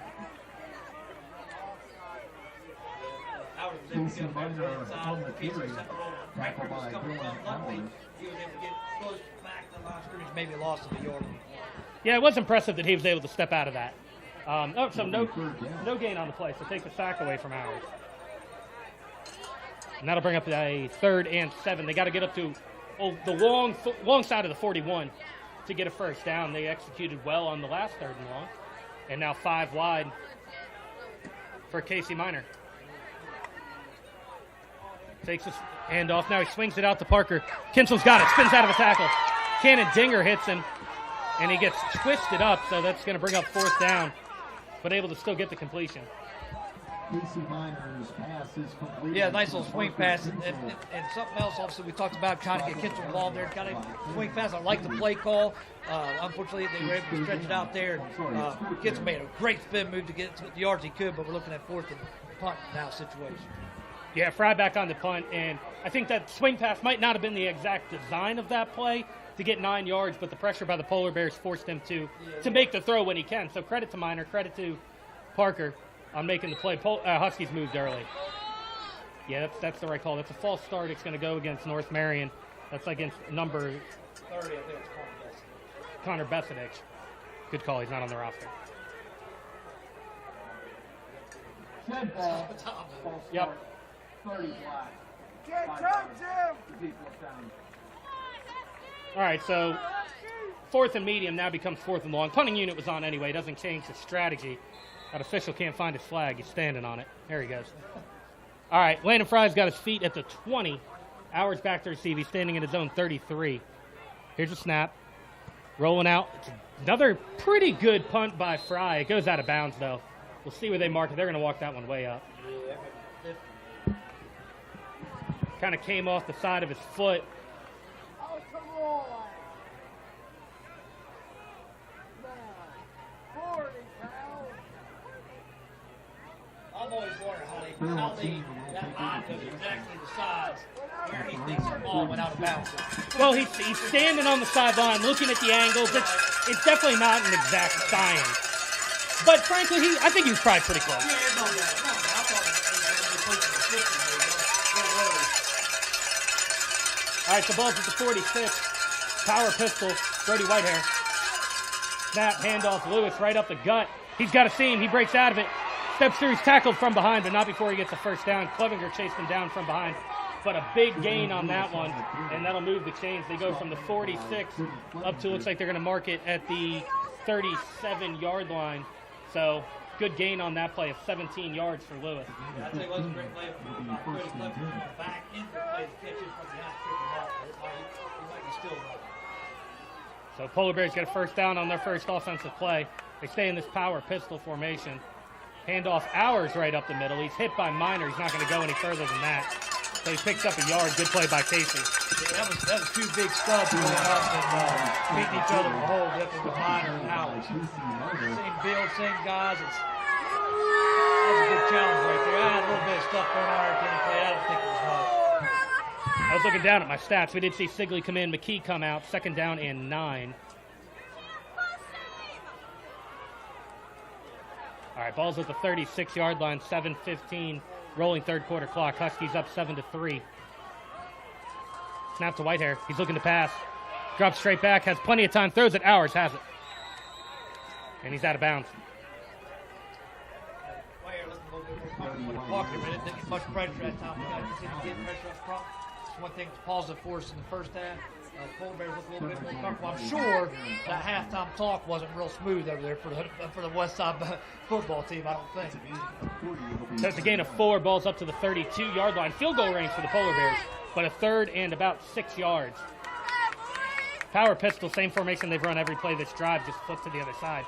It's going to be a handoff. Lewis looking to get to the outside. He's going to be close to the first down. I think he's got it. Jermaine Lewis on the carry. They did a great job hitting the cut back here. Great patient, reached the lane pretty well. They were getting a cut back here, sticking up this side. Yeah, I think we're going to get a measurement here, Coach. That's a close one. Officials timeout for a measurement. We'll give him 6 yards on the carry regardless. I'm going to go out there and it ain't much going to matter. They're going for it. Yeah, I agree. Yeah, I agree. Coach Bardick will leave the Polar Bears have had some success running right up the middle when they hand it to Hours or hand it to Lewis. So they've been doing well doing that so far tonight. I don't think we'll see much of a difference in his strategy, what he's going to do, whether it's a first down or not a first down right here, I don't think. But it gives guys a chance to read first down anyway. First down, Fairmont Senior. As we get time to guys huddle up, regroup here real quick, see if we can't get a stop here. One thing we did well in the first half was able to get them behind the chains early on first or second down, whether that was a good stop by our defense or a penalty by them. We need to see if we can cause a loss of yardage here to get them behind the chains here. And that's one thing that North Marion's done well all night is force those polar bear mistakes. Fairmont Seniors shot themselves in the foot with penalties a few times, but North Marion has a role in creating those penalties too, as Lewis goes right up the middle, and he's going to pick up 6 yards on that one. That's pretty luck right there. Pretty luck right now on that tackle on the left-hand side. He's able to get a nice little hole there last couple of times and turn it up for positive yardage. The ball's up to the 21-yard line now. It's going to be 2nd down and 4. Second down. Lewis in the backfield with Whitehair. Twin wide receivers left, Longwell and Trees. A single wide receiver right. Play action. Pressure coming from Sickles. He's giving chase on Whitehair. Brody turns it up, and good job by Clevenger to pull up there. As Whitehair picks up 1 or 2 yards, bring up a 3rd down.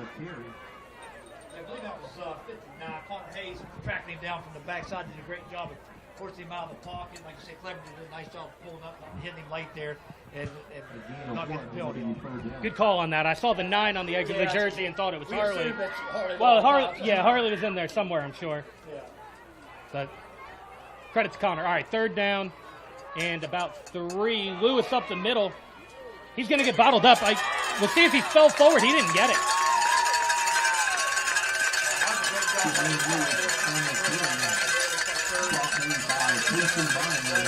Hayes in there as well, and Minor played downhill. It's going to be, looks like, 2 yards? 2 yards on the carry for Lewis. That'll bring up 4th down. That's what we got to have there. Those guys, first half, a lot of black jerseys around the ball. Right now, there's just a few guys. So now we got to see if we can get that going. We're going to get 4th down first. It's 4th down. 4th and 3.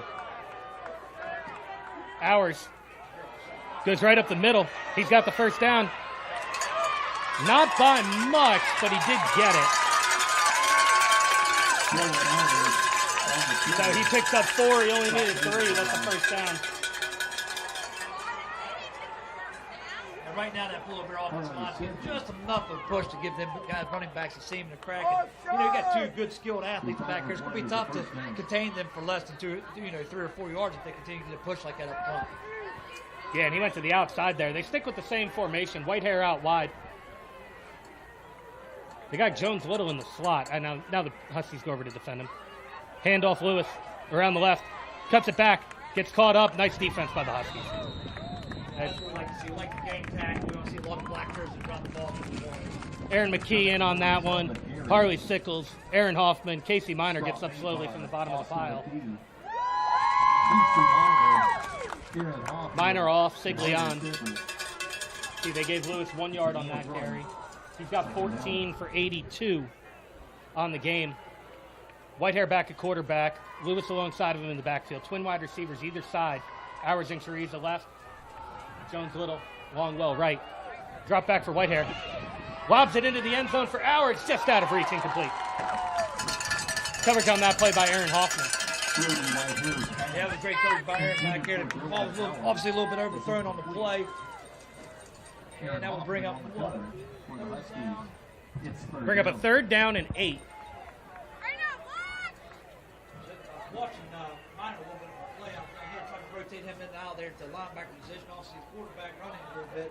You got to be careful, pick and choose when you get him in there and keep him healthy at the same time. I think. Yeah, Sigley in for this play as it'll be 4 wide. Cannon Dinger in at slot receiver. Here's a snap. Handoff Lewis right up the middle. Huskies weren't ready for it, but they end up making the tackle, and he's going to be short of the 1st down. Tyler Curry, great range. There was you could have driven a car through that hole up the middle. I don't know if that was stunned by Sigley or not. He took off to the outside, and that just opened up that seam up in the middle. I don't know if they were outside stunt. It's a gain of 5. It'll be 4th down. Yeah, right. Just have to be right where he's running the ball. So 5 yards on the carry for Lewis on what looked like was going to be a lot more. Great job flowing by the Huskies, and now another 4th down. Ball's at the 7-yard line. They got to get it to the 4th and 3. Ours in the backfield. He's got Lewis alongside of him. Takes a snap. He's rolling out to the right, and we got a stoppage of play. Penalty on Fairmont Senior. You see coaches Sampson and Bardick out on the field very upset. You wonder if now, if it goes back to 3rd and 8, do you go for the field goal? You know what? I would like to see that play stand because Casey Minor had him dead to right in the backfield. Yeah. That was going to be a first down or a touchdown.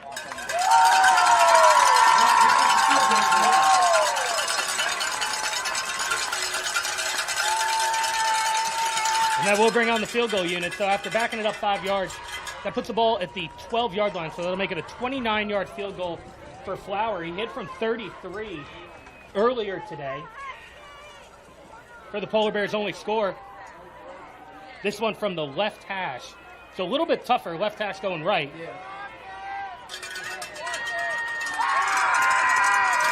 Here's the snap. It's good. Kick is up, and he got it. A 29-yard field goal What a is nice good weapon to have by there. Nate That Flower. kicker there of that caliber. Our score was That's one thing we can say 3:31 Coach Hayden was to really the third concerned quarter. about was Seven. X factor. Full Bears. Usually here, next X factor being a running back, a quarterback, somebody along those lines. He said, hey, biggest X factor we got Friday night against the Polar Bears, he's telling me, is the kicker. So obviously you can see right there, it's a 7-6 ball game now. Let's see if we can get our offense turned in here. We've got to get some offense going. Yeah.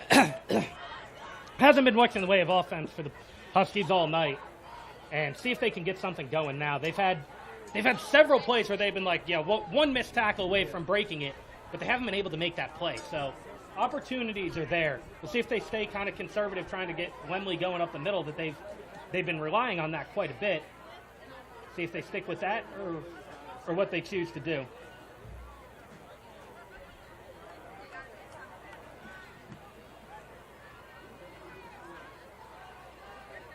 All right. So Flower on to kick things off. Last one was a touchback. The one before that came down to Hoffman inside the 5, and he was able to return it a little bit.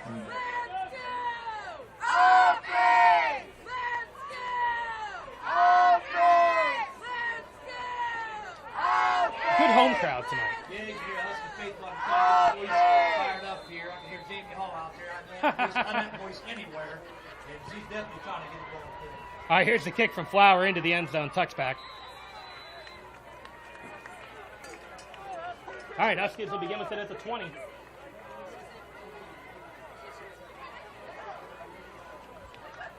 Six of the North Marion drives tonight have started from the 20 or from the 21 and in. The other one was a 37 that came after the initial 3-and-out stop and the punt. So the field position battle has gone in the way of the Polar Bears tonight, as has the defensive battle. But I say the defensive battle. North Marion has 7 points on defense. So turnover battle's been huge. All right, 1st and 10 coming from the Huskies. Ball to 20. See if they take a shot here. Single coverage on Landon. They go deep. Longwell in coverage. It's incomplete. Just to the inside. A little bit more error. Give him a chance to where it's good. A little bit to the inside. Landon wasn't able to get to it. You think he turned and saw the ball a little bit late and wasn't able to adjust to it in time. Coverage on that play by Trey Longwell. He was step for step with him, but with Longwell standing in there at, he's listed at 6 foot. That might seem a little generous. I like that matchup for Fry. All right, 2nd and 10, ball to 20. Snap. Handoff Hoffman going around the left side. Tries to cut it out. There's nothing there. He gets brought down. That might be a face mask. The official's right on top of it, and he didn't throw it. Yeah. It's not the same thing. It might, kind of look like a fake mask. He might just have a problem with jerseys. Yeah, the official right on top of that. From our vantage point, it's kind of tough to see. He was up high. There's no doubt about that. I didn't really see his head turning really well. That's usually a good indication he does it. I didn't really see the head turn on attack. All right, so the Huskies moving backwards. 3rd and 13 now. They got to get to the 30. The ball's at the 17. 2:50 and running on the 3rd quarter clock. Huskies hanging on to a 1-point lead. Minor sends 3 to the left, 1 to the right. Single back. Polar Bears bring a late blitz. Now Minor's going to roll out. He's got some time. He's going to tuck. He's going to run. Tries to turn it up, and he's not going to get there. Nice run. Penalty flag for late hit. All right, that'll move the chain. I'm a North Brain faithful, but I don't know about that call. We'll take it. As it stands now, it's a 9-yard run by Minor. what the call is. Soon as he will pick it up. Waiting for the call from the official. Polar Bears moving back, stands moving. Dead ball. Personal foul. So that penalty goes against True Bell for a late hit out of bounds.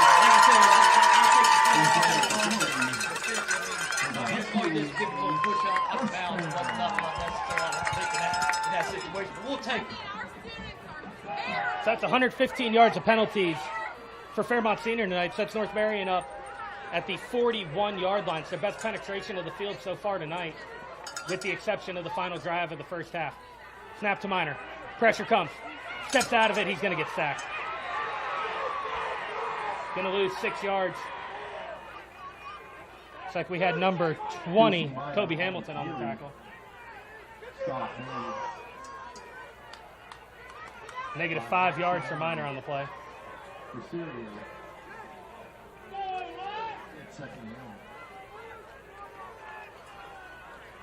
give ourselves a little bit of chance and opportunity there, and we got ourselves behind the chains again. We can't do it definitely against this caliber of a defense. So we'll see what the Huskies come with here with Coach Yoho calling the plays down. They got the ball at the 36-yard line. 2nd and 15 after the 5-yard loss. Still single coverage on Fry. Kinsel in motion. Now he goes back. And Kinsel's going to take it. Ours has him in the backfield. Kinsel steps out of it. He's still, I think, going to lose some yards or get 0 on it. Dylan Hours with a nice tackle on the play, not fooled by the motion. No, I like the play call, though. Nice little misdirection, trying to get Kinsel out in space. He did make a guy miss, but you can't make 4 or 5 of them miss, so unfortunately they were able to crowd him, get him down. They've been showing that motion with Kinsel all night, where he comes in motion, stops just past the quarterback, and goes back. They've been setting up that play with that motion all night, but Hours set the eggs, didn't let him go by. 3rd and 15, ball at the 36. Kinsel in motion. Now he turns around, same as last time. Here's the snap. Minor looking to pass. Pressure comes late. Now he's going to tuck. He's going to run.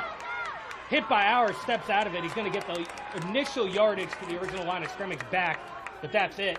5 yards, and that'll likely bring on the punt team. Yeah, I don't see the Huskies go for it here on 4th and 10. Definitely the way our defense has been playing so far tonight. Let's see if we can flip this field position, get a 3 and out, and maybe give us an opportunity to get down in there with weakness points. I think we did a good enough job to flip the field for once. Now see if our defense can continue to play strong like they have been doing, and see if we can get a good punt by Landon Fry here. Fry's been punting well tonight.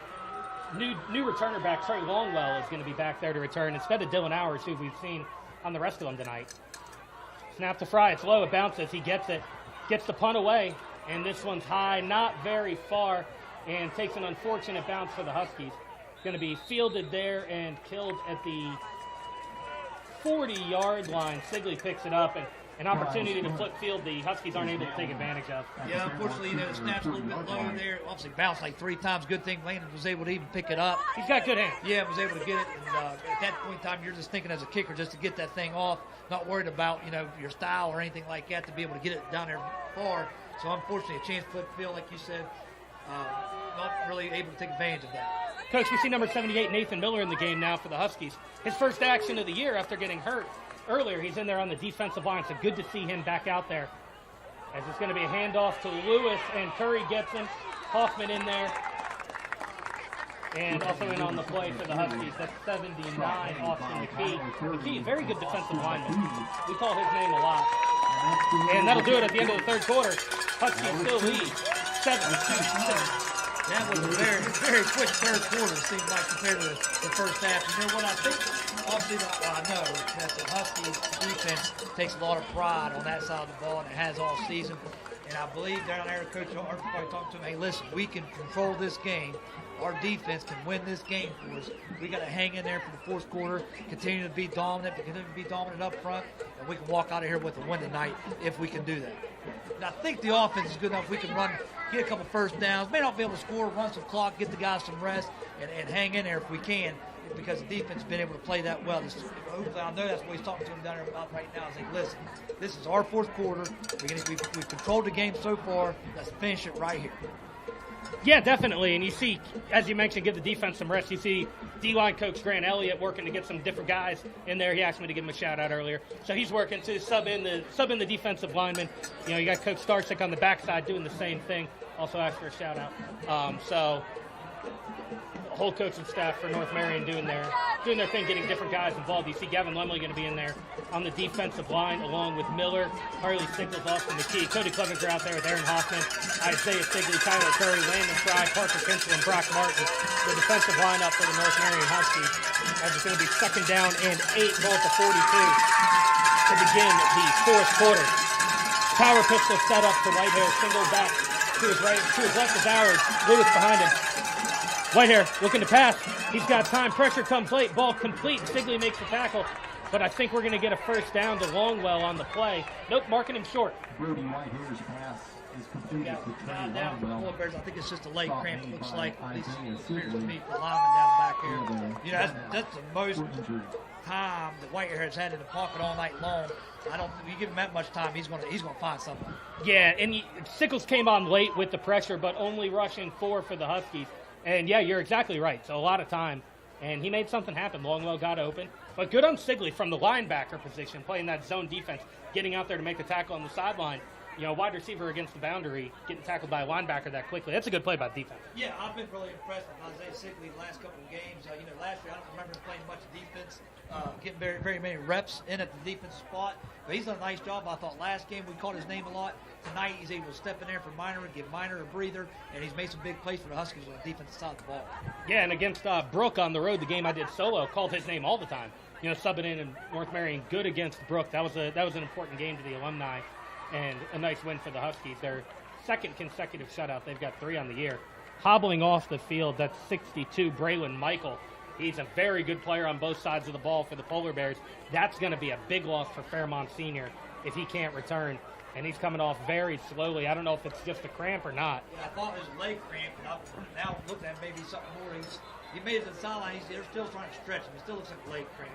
I see Clevenger on our side. He's stretching. He's got a cramp. So, hey, a lot of these guys are giving everything they got, playing both sides of the ball, playing more than what they maybe used to. You got to remember this.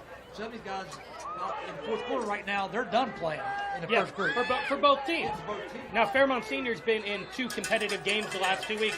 North Marion, they were competitive against Brook, but you wonder how that matters at this point. Ball at the 49. Here's Hours. He gets tackled up high, but he's got the 1st down. Tyler Curry got him. Tyler did a nice job reading. 2 hours worth of carry. Stop by Tyler Curry. Gain of 2 yards. So gain of 2 for Hours. He's got 10 carries, 57 yards on the game. One of the workhorse backs for the Polar Bears. He's averaging 7.4 yards per carry and 57 yards per game on the ground for Fairmont Senior, who now has it at the 49 on the Husky side of the field. Whitehair gives the handoff to Lewis. Tries to bounce it outside. Clevenger turns it back in. Curry gets there and stops him. Maybe a yard on the play. Casey Minor in there as well. You know, you saw him trying to go to the outside there, Coach, and Cody Clevenger came and turned him right back in. That's where he's got help. That's where Minor and Curry, that's where the guys you know, that are going to flow to the ball and make sacks, that's where they're at. Right, those are the guys that clean the stuff up. Like I said, Landon Fry is out there coming in. You got to have those guys out there. And that's keeping Lewis from getting loose, you know. He having to run back into the whole host of Huskies. McKee off the field, Landon Boone on the field to the defensive line. 2nd down and 8. Whitehair looking to pass. He's got some time. Lobs one over the middle. This one is knocked away by Landon Fry. What a play by Fry. Looking for Dinger down there. Maybe looking for Tariq, but they met in the middle, and Landon Fry gets laid out. Wow, what a play. Yeah, that was a great play. He even had, you know, he sacrificed his body, almost, you know, hit two teammates ran at each other, but hey, you got to make a play, and that was, you got to do what you have to do. All right, that brings up a 3rd down and 8. Nathan Miller with the club on his right hand comes out. Matheny's in there. We also got Boone, Hayes, and Sickles along the defensive line. This is a play where Harley Sickles got to pin his ears back. Got to get after it and go get him. Well, now they moved him inside, so different position for Sickles. Kind of in that 3 technique. Here's Whitehair. Stunt. Pass is thrown. It's caught by Hours. Brock Martin's able to get him. Clevenger cleans it up, but not before a 1st down. Just enough time where he's able to get that pass off, and Sickles was there just a step too late. I thought Hardy did a great job of holding up, not hitting him, getting a penalty on top of it. Gain of 15 on the play. First down, Polar Bears. 10:25 on a rolling fourth quarter clock. Polar Bears in field goal range now, just about. Huskies holding the 1-point lead. Snap to Whitehair. Looks like Ours moved early. Gives it to Lewis. He gets turned back inside, looking for a hole. And big flag thrown. It might be a hold. I don't know if anyone got a hand high on Lewis, though. On the carry, but there is a penalty flag on the play. I just think with all that pause and stuff in there, usually you get the guys are trying to block, they're trying to move, they don't know which way the running back's going, so therefore you just kind of hold. Yeah, hold on the Polar Bears. I thought I saw his head jerk in a weird way, but that could have he's a shifty runner. Yeah. You know, that could just be that kind of thing. And that's really a heck of a combination for Fairmont. So you got Ours, kind of a north-south guy, strong, physical runner. Lewis is shifty. You know, Lewis is pretty strong, too. Well, yeah, I mean, he is. But he also brings a little bit more shiftiness than Ours does. I believe that's a heck of a combination to have both running back position. Yeah, definitely is. All right, so falls back to the 48. Still first down. Whitehair looking to pass. Sickles gets off his block. He's untouched. He hits him.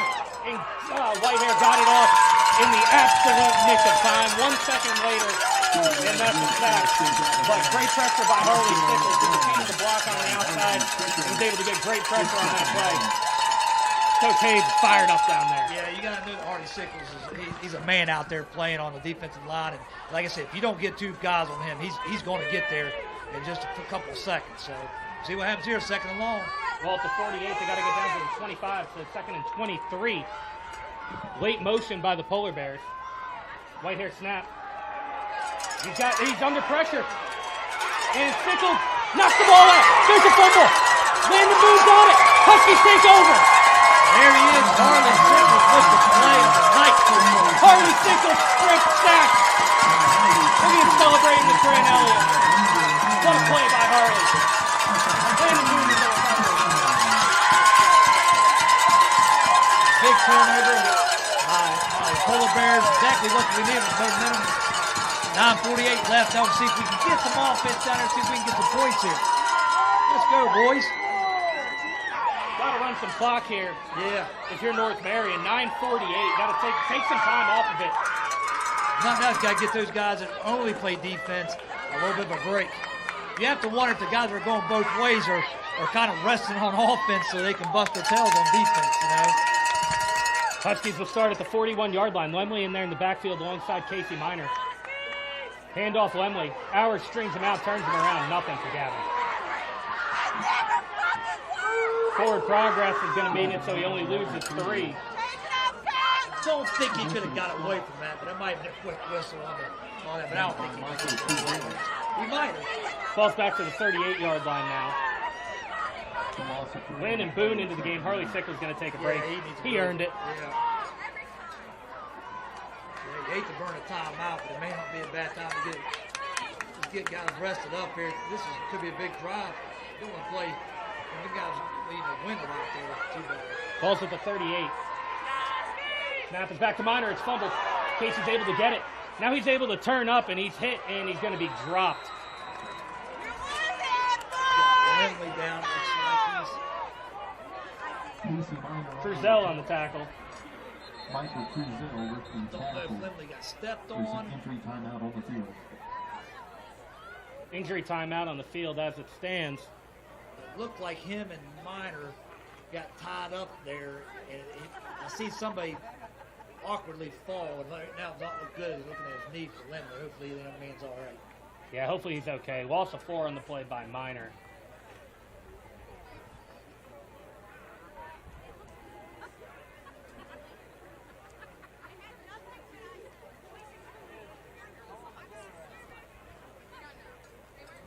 What we got for some scores around the state? Yeah, that's what I'm looking into right now, loading up Twitter to see what we have. All right, we got Bridgeport over Parkersburg South, 28-20.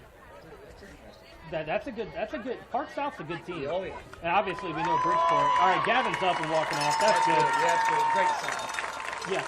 Yeah. Other things that are interesting as I'm just scrolling through here. Independence 44, Bluefield 16. 44-16, Independence over Bluefield. Independence is for real. Right, well, we kind of knew they were. I was just curious to really know how, the Blue Devils down a little bit or what? Because obviously this would push them to 1-4 and probably could knock them out. It very likely could. Four losses is going to be tough to make the playoffs in Double A. Yeah. Wheeling Park 27-14 over Morgantown is another one that's interesting right there. Surprising, yeah. Morgantown going to face Fairmont Senior. I believe that game is next week. So upcoming opponent there. All right, 3rd and 18, ball to 33. Aaron Hoffman into the backfield now. Polar Bears showing blitz. They do it. Illegal motion by the Huskies. That pass is going to be knocked down. Cruzel gets a hand on it. Minor's pass falls incomplete. Got to imagine that penalty will be declined. I think it's going to be illegal motion on the Huskies. Right. The only other thing is could it be offsides if they let the play continue Right. from that situation. Coach Bardick signaling decline. That'll be an incomplete pass by Minor. That makes him 6 of 16 with an interception on the game. And the punting unit back on. Yeah, that's an unfortunate situation for the Huskies, right? They get a big turnover. Take less than a minute off the clock. And went backwards. Yes. Polar Bears showed a lot more aggression defensively. We've noted that they've only been rushing 4 and dropping a lot back in coverage. In a situation where you know North Marion wants to run the clock. They didn't do that on that possession. They went right after him and got a couple negative plays. Good snap to Fry. And a much better punt. Yeah, much better. As this one's going to bounce, it's going to hit Clevenger. Huskies got to pick it up. Because that's the situation. All right, so Clevenger touched it right there. If one of the Polar Bears went over and scooped that up, even if they fumble 20 yards downfield, they can elect to take it from the first touching. So whenever I was on punt return team and that would happen in high school, I'd always hope, I can pick one up because even if I fumble, I'm a lineman. We'll get it back. Yeah, so first thing can happen. Yeah, you may as well. So Fairmont Senior will begin with it at the 35. So point being, you can't just touch it and stand around. You got to wait for the official to blow it dead. All right, Steve, on both sides of the ball, starting to walk a little bit wounded up here, but it's not out here surviving the fittest here. Ours takes it right up the gut. Husky swarm to it. He gets a few yards, not much. 2 or 3, we'll give him 3. Stop made by Landon Boone. Landon Boone on the tackle. Harley Sickles. Harley Sickles, it's having a heck of a game when it comes to Old Marion. Them guys have been everywhere right there. It's a game of 3, and it'll be second down. Forcing Claire to rush his passes and rush out of the backfield. They've guys been everywhere. 2nd and 7, ball to 38. Huskies really could use another turnover here. Snap, Whitehair looking to pass. Ball might have been tipped, but it goes to Teresa, steps out of the tackle of Brock Martin. Now he's looking to go to the sideline. He steps out of bounds. Brock gave us a little bit too much space out there. I don't know if he shook him loose there a little bit, or if he just slipped on the out there. But a little bit too much space here on that reception. 23 yards for Teresa. He's got 2 catches for 60 yards on the game. 3rd passing first down for the Polar Bears. Gives them 1st and 10 from the 39.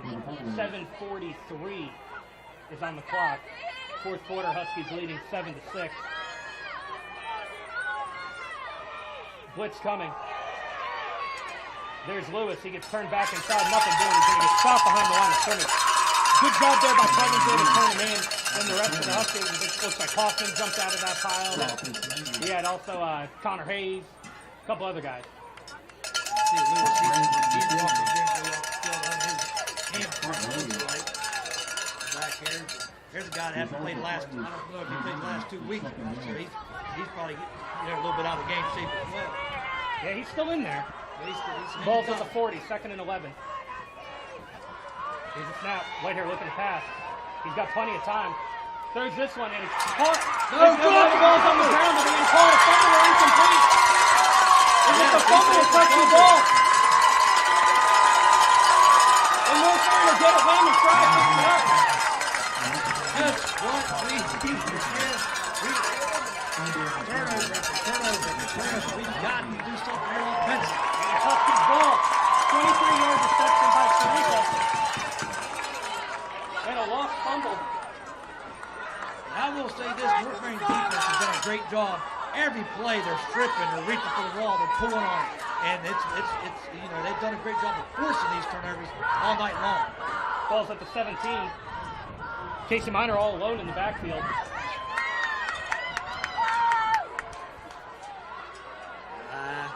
there's definitely movement by the Huskies. Yeah, 78. There was, and you got the Polar Bears. Timeout by Darren Hayes. You got the Polar Bears up there just kind of juking, trying to get them to move. Yeah. And if you don't cross, the neutral zone, that's okay. So no penalties, right? So we didn't get filled. I don't. You know what? He flinched, but he didn't really pick his hand up or, you know as well as I do on offense, that don't matter. I know. Don't take much. Yeah, we got lucky we didn't get one there because he moved just a little. Yeah, I'm surprised myself, honestly.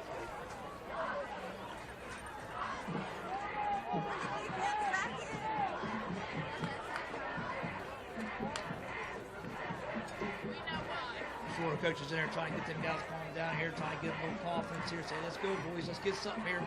Nice drive right here. We can put this game away. Put it away. Because, you figure a couple first downs not only bleeds the clock, but you flip the field position. And that's huge at this situation because all night, North Marion has been backed up on its own side of the field. I think they've only crossed midfield maybe once if they have it all. Now it'll be Hoffman in the backfield, triple wide receivers to the left. Minor at quarterback, 4 down linemen, and now 7 in the box for the Polar Bears as they're walking everybody down. Here's the snap. Handoff Hoffman, he's got a seam. He breaks into the outside. Aaron Hoffman with a little juke. He gets to the outside. He's going to be tackled from behind, but a great run by Aaron Hoffman on a first down. Nice run by Aaron. He kept going outside. I think he could have got there, but that's all right. We'll take the first down. Stayed patient, was able to make something happen, and he picks up a gain of 15 yards. The result of the party is a Husky first down.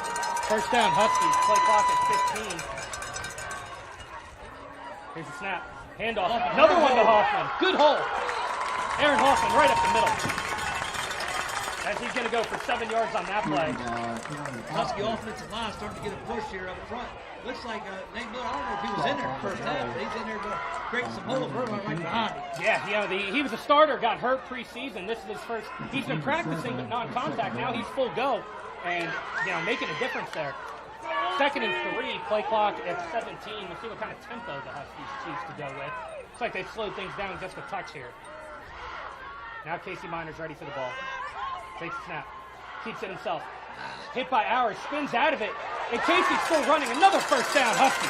Great run by Casey Minor. Good tough run by Casey. Get the first down. Was able to drag the Polar Bears for a first down. Ball up to the 43 now.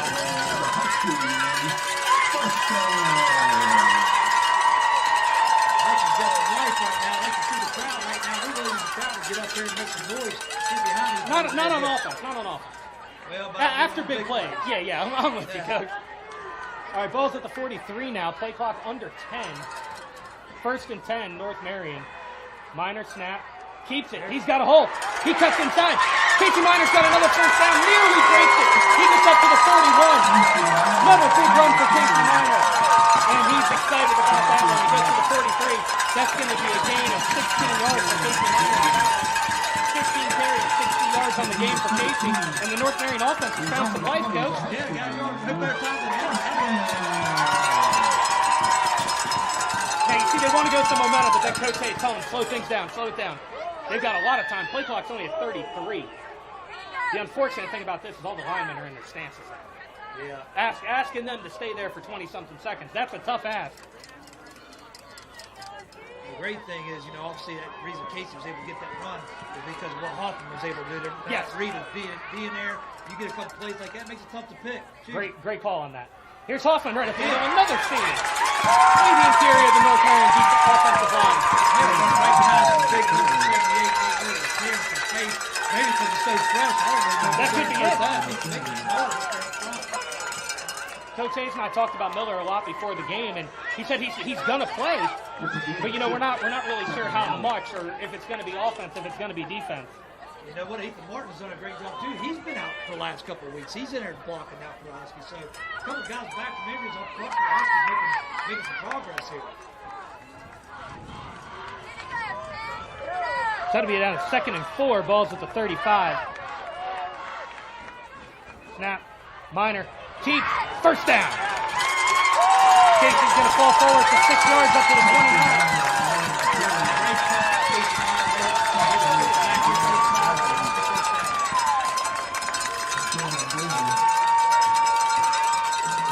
Drive so far has taken, by the time they snap this ball, it'll be over 3 minutes off the clock. First and 10, North Marion ball to the 29. And now you know they want to take time. The linemen aren't in their stances yet. You know, because that's a tough ask, as we discussed. All right, everyone's going to get set up. 10 seconds on the play clock. Minor and Hoffman in the backfield. Trips right, single left. Bobbled it. Hoffman gets it, and he's going to rumble forward. He's not down yet. As he keeps going, Aaron Hoffman, great run. Hard-nosed run by the Huskies on first down.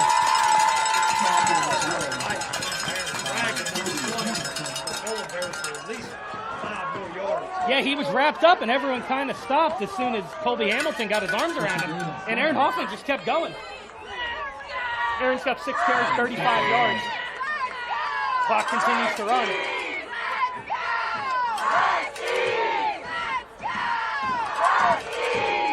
Drive started at 6:58 on the North Marion 17-yard line. They've got it with 3 minutes to go on the 23 of Fairmont Senior.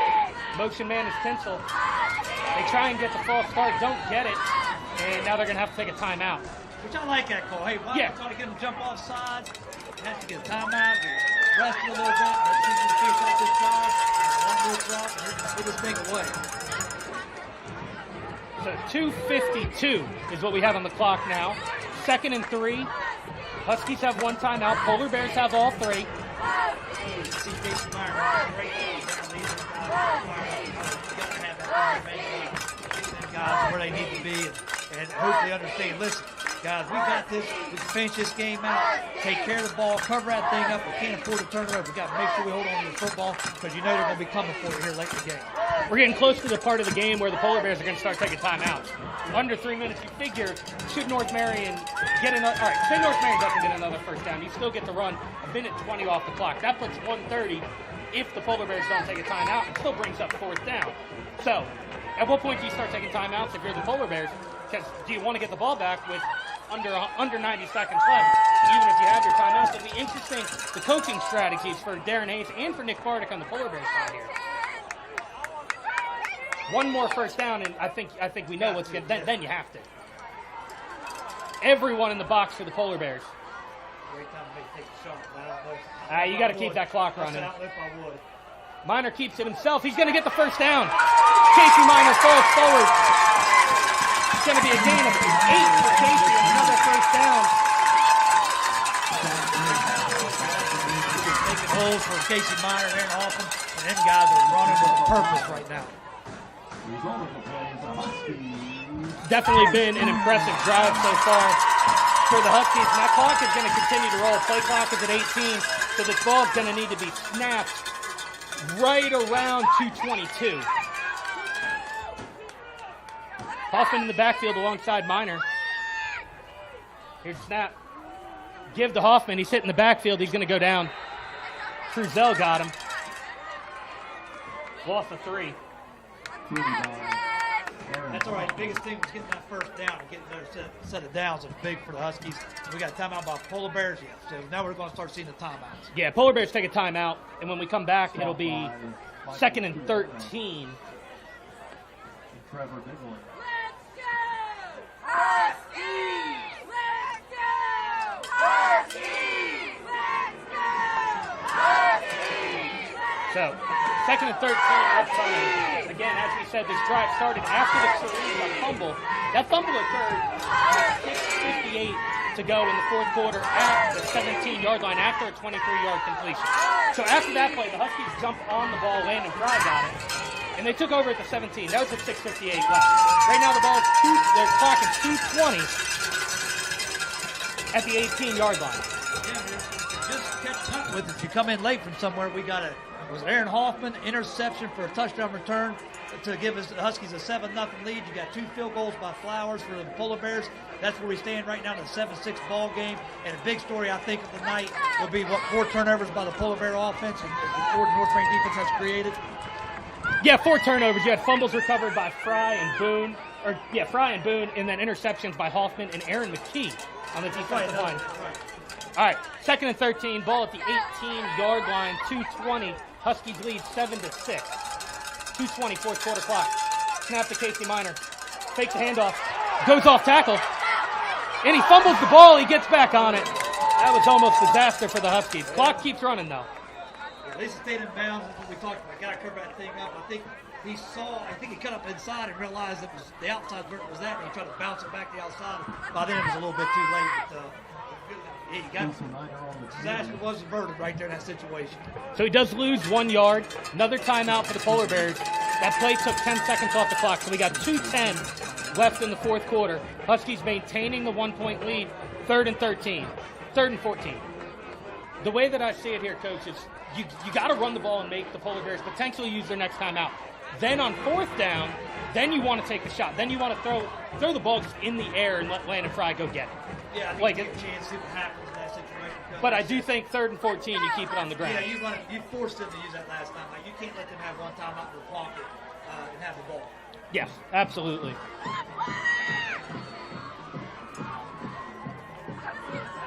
So basically, we got to take care of the ball in this play. Make sure get what we can get yardage wise.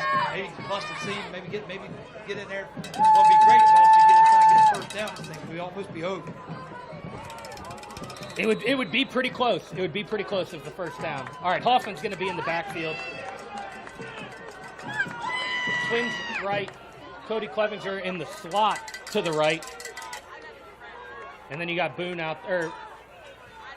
Brock Martin out there. Casey Miner rolling out, looking to pass. Lobs one up to the end zone, looking for Fry. He's got it! Touchdown Huskies! Landon Fry for 19 yards out. Touchdown North Marion! Way earlier than they did. And Landon Fry with the touchdown.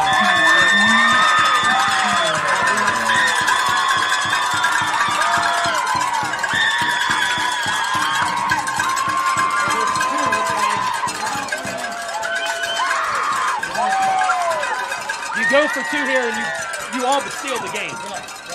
Whereas if you go for 1, then it's still a 2-point conversion opportunity.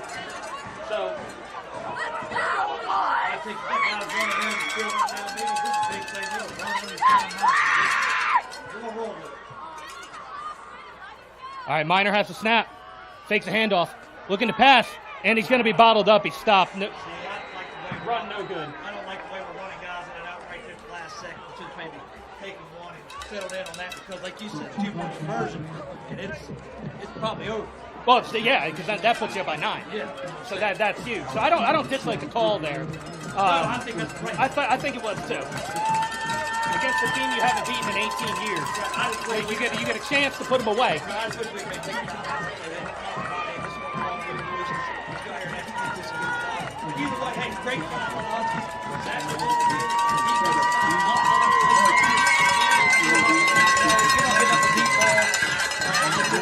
Everything in front of us. They have one timeout.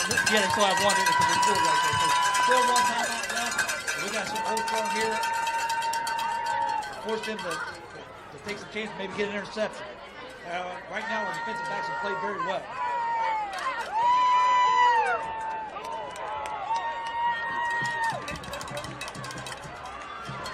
Big touchdown, 3rd and 13 there. Wow. That was a heck of a catch by Landon. Great catch, high pointed it. He's been doing that all year. No surprise that he's able to get that. And a great throw by Miner. Credit to Casey. Credit to Casey. All right, Brock Martin on the kick. Gets a pretty good one right down the middle.Owers drops it. He picks it up at the 10. Now looking to get something going. He breaks it to the outside. He's got some room. He steps through a tackle. All right, Brock Martin's going to bring him down, but he gets past midfield, so a huge return for the Polar Bears. Yeah, definitely. What a great kick to pick that thing up inside the 10. It looks like they turn all the way out on the other side of the 50.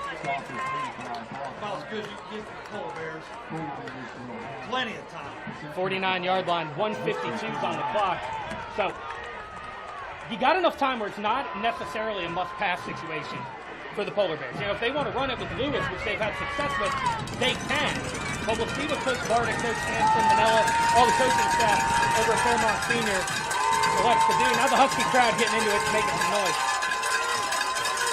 Twin wide receivers either side. Jermaine Lewis on the backfield. Whitehair back to pass. Looking, dumps this one off. He's got Shariza, steps out of bounds. Gain of 8.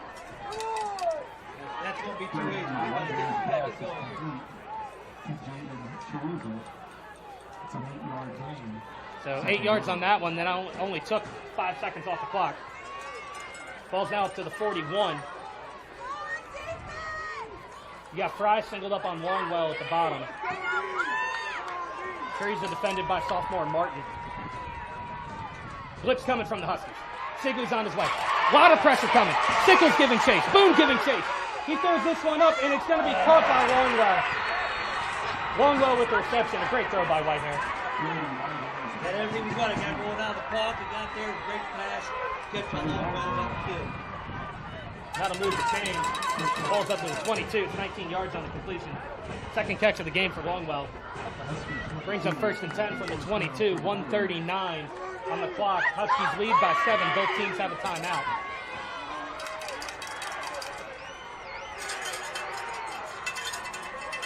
Lewis in the backfield. 4 wide. Snap to Whitehair. Here comes the pressure right up the middle. Dumps it off to Lewis. He's got it. 15. Steps out of the tackle. A fly. He's near the end zone. He's going to be tackled at the 2. That was a great little slip by Lewis there. They were getting really nobody accounted for the running back in that situation. He was wide open. Yeah, uncovered out there. And he's going to go down to the gain of 19 yards to the 3. 1:28 on the clock now. So now you can see the importance of the 2-point conversion in that situation for the Huskies. Now it'll be still a 2-score game. Now we're right here in the 1st and goal 3. It's going to be that's against the wall against the Huskies. You're going to make a play. Saw a couple bad snaps to Whitehair so far tonight. You got to stop it. Penalty. There's a false start on Longwell. The ball was Big penalty. You wonder how big that is because now they've got a little bit more room to pass. They've been doing a very good job of completing passes this whole drive, obviously because they have to. So now it gives them a little bit more room to make a pass play. We'll see what happens. All right, 1st and goal from the 8 now after the 5-yard penalty. Single running back alongside Whitehair is Lewis. Brody looking to pass. Pressure comes, throws it over the middle. It's caught. Touchdown, Chorizo. Now the ball, Tyler Craig jumped about as high as he could for it. And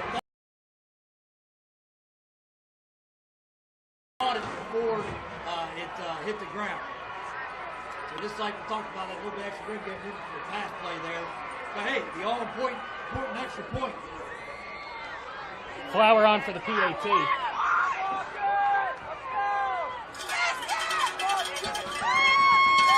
Snap is back, good snap. Kick is up, and he got it. We're tied at 13. I think they may have done that for me or something. Our score's tied at 13 with 59 seconds to go. All right, 13-13 is your score. Huskies going to have 59 seconds after the kickoff, and they have a timeout.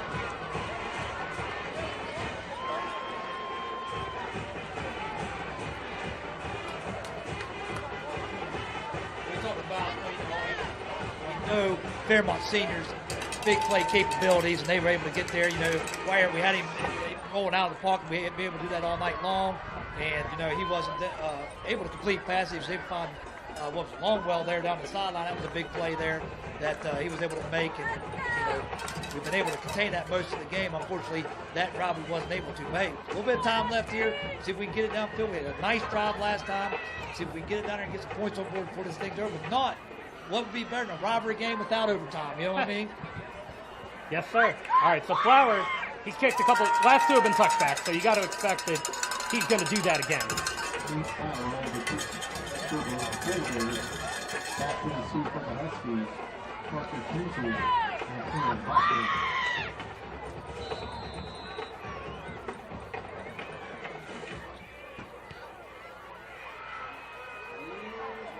Deep touchback.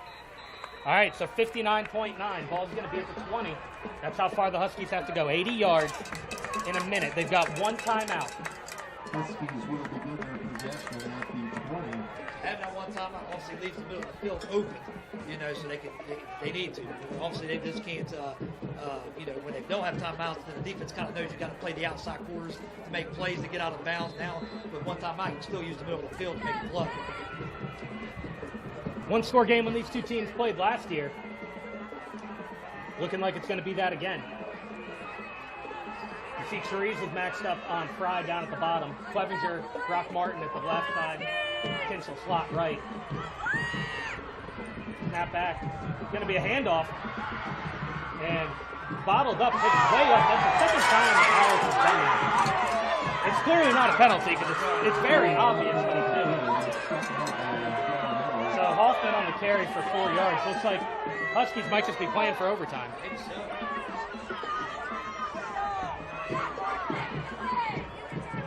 They don't seem to be hurt. No.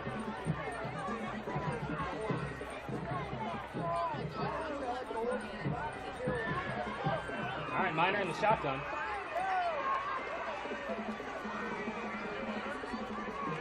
Got the snap, handoff off and hit in the backfield, drop. Nothing there.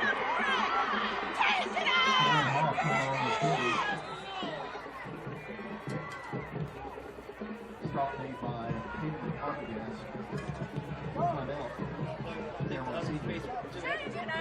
Obviously, I think the coaching staff sees our guys are worn down, tired a little bit, beat up. Let's regroup, get the thing into overtime. All right, get a chance to see who's better, inside the 20? Is that what it is in high school? Yeah, I believe so. 25. 25. I think it's 25. It's been a long time since I've seen an overtime game. Yeah, me too. So I'm just trying to think. I think the last time I saw one was Fairmont Senior against Bridgeport back in 2016 when they in the state semis. Yeah, so like I said, I think it's 25 as well. Hey, I like our defense, right now we've been playing, and our ability to be able to run the ball in overtime to have a chance to put this thing away. They may surprise you to take a shot right here. It's you don't know. It'd be a great time to maybe throw like a half-back pass or something, something. Well, if you do that and you don't get it, you got to give it'll be fourth down. You got to give it back. Yeah, I wouldn't be surprised you see a kneel down here.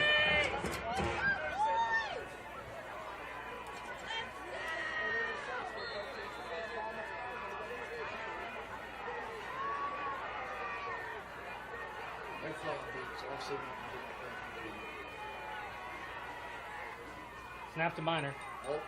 Handoff wasn't there. He's tackled in the backfield. And we're going to go to overtime.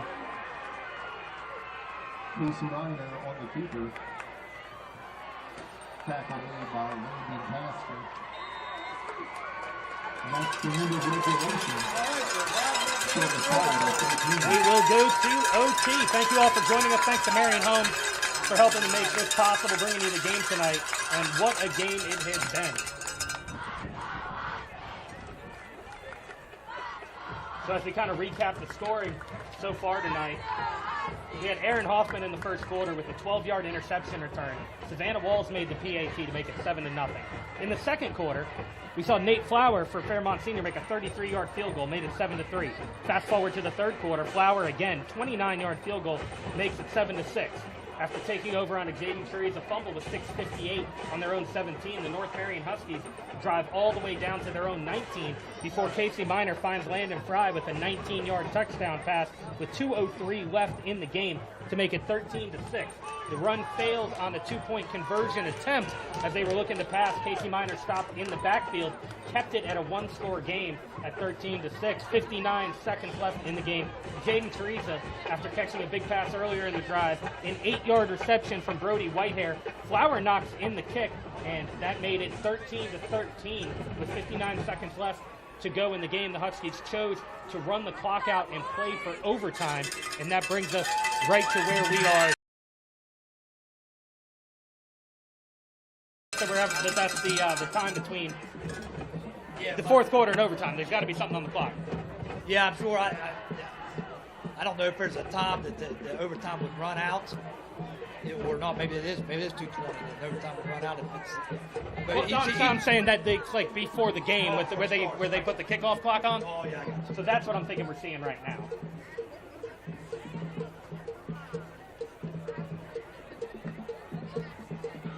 Cody Clevenger out as the captain for North Marion. Michael Cruzel will go out for the Polar Bears. Nick Bartic going with him. Darren Hayes out there as well at halftime. Or at midfield, rather. North Marion's last win in this season came in overtime. It's back in 2003. In fact, the last 2 games North Marion has won against Fairmont Senior have both been overtime contests. The last 2. Maybe that's why coach was hey, say take the overtime. I like our chances. Yes, maybe. I doubt it. Maybe. Right. So the strategy here, in my opinion, you got to go on defense first. Yeah, you got to do. know what you need, Right. especially with the Polar Bears having somebody like Nate Flower there who's already made 2 field goals. That's a huge advantage in overtime for the Polar Bears. Because you can almost guarantee they're going to get the field goal, unless you can call the turnover.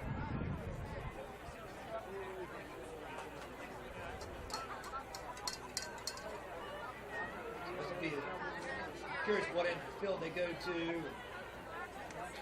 what side they decide to play defense on. All right, we have the broadcast was scheduled to end at 9:50. I extended it a half hour. Thank God I remember.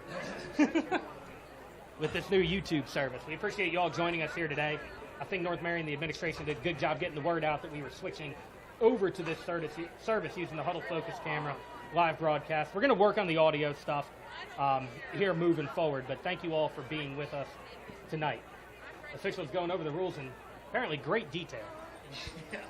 Yeah, well, we believe each team gets the ball to 25 and gets an opportunity to score. So that's where we're at, I believe, is the situation.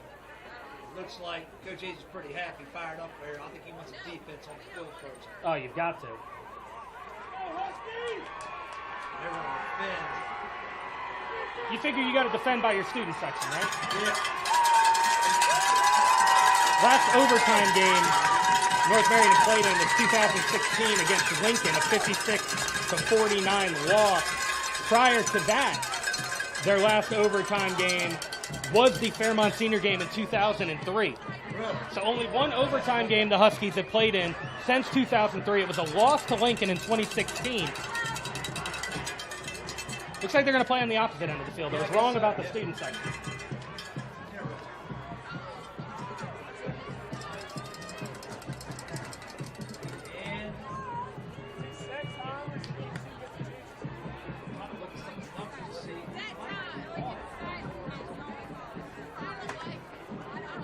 I thought those same guys playing both ways. Yeah, it's kind of hard.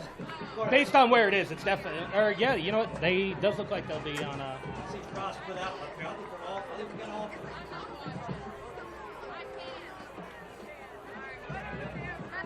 Yep. So it will be Huskies on offense.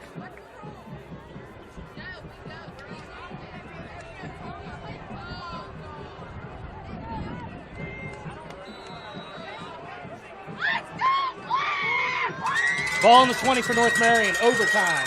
13-13. Here's the snap. Hand off to Hoffman. He gets through. He's going to bounce to the outside. He's looking. He's got a block from Minor or from Fry. He dives in. That's a touchdown. One play and he's in. Aaron Hoffman, 20 yards. Touchdown.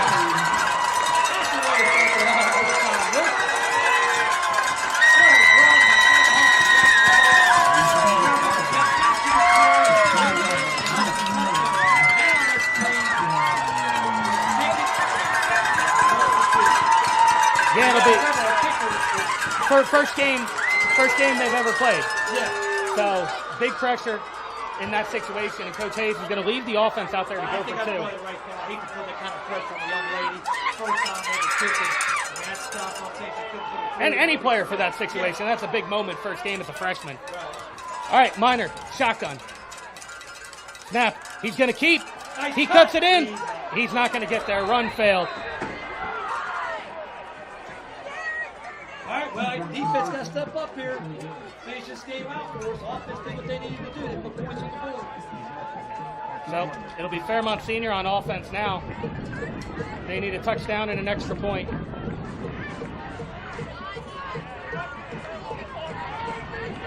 Coach Hayes upset about something with the officials.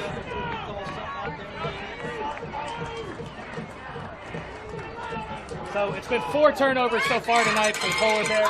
They've got 130 yards of penalties. They've done a good job. Huskies have forced so many mistakes.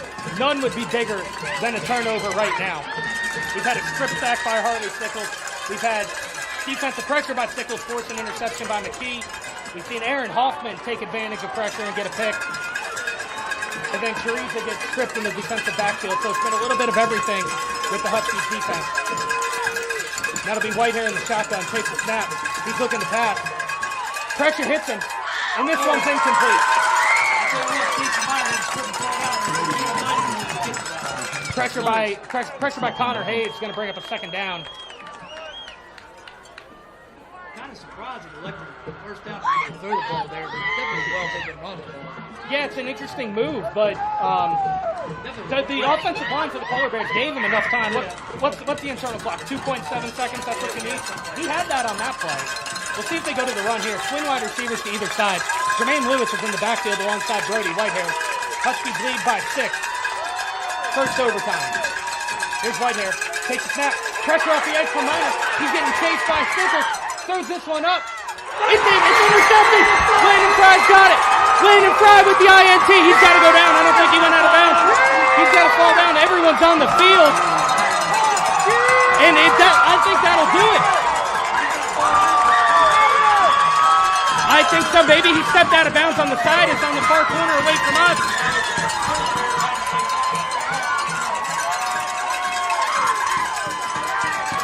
We'll see. There's a lot of confusion on the field right now. I thought maybe he stepped out of bounds over there.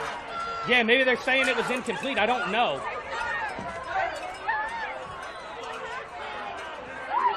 I'm not sure what's going on. They're pointing toward the Husky side. Pass interference against North Marion. Wow.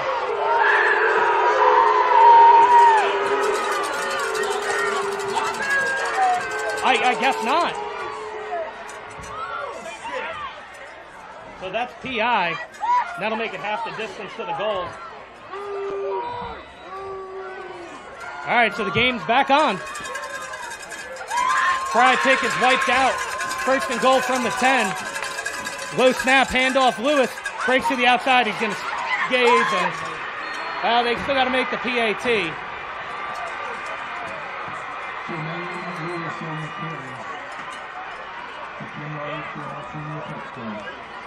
want to talk about the highs and lows of sports, and that's what you're seeing right now.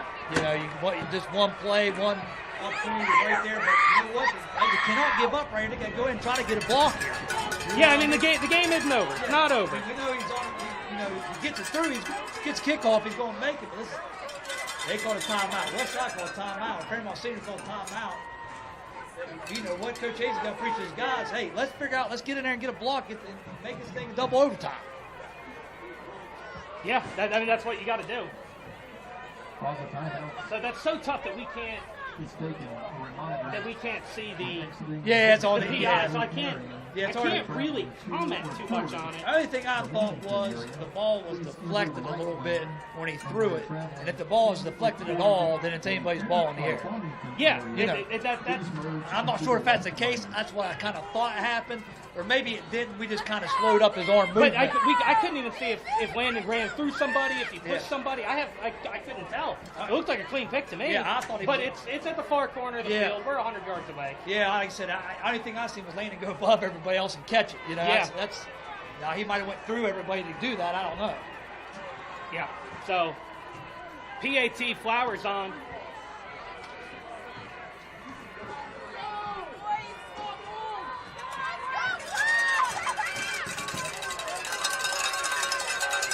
All right, Flower for the PAT. Snap is good. Kick is up. And he's got it. And that'll do it. The Polar Bears win 20-19.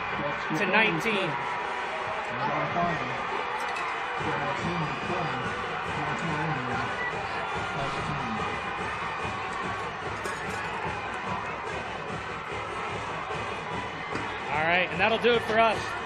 20-19 is the final score as the Polar Bears are celebrating right in front of the North Marion student section. All right, that'll do it. Thank you all for joining us today. Thanks for Marion Homes for helping make this possible. And we will Coach will be on the call next week. I'm out next week. North Marion back at home against Elkins. Well, as we talked about, one game don't make a season. You know, we know if the Fairmont Senior Polar Bear team is a top-rated team in the state,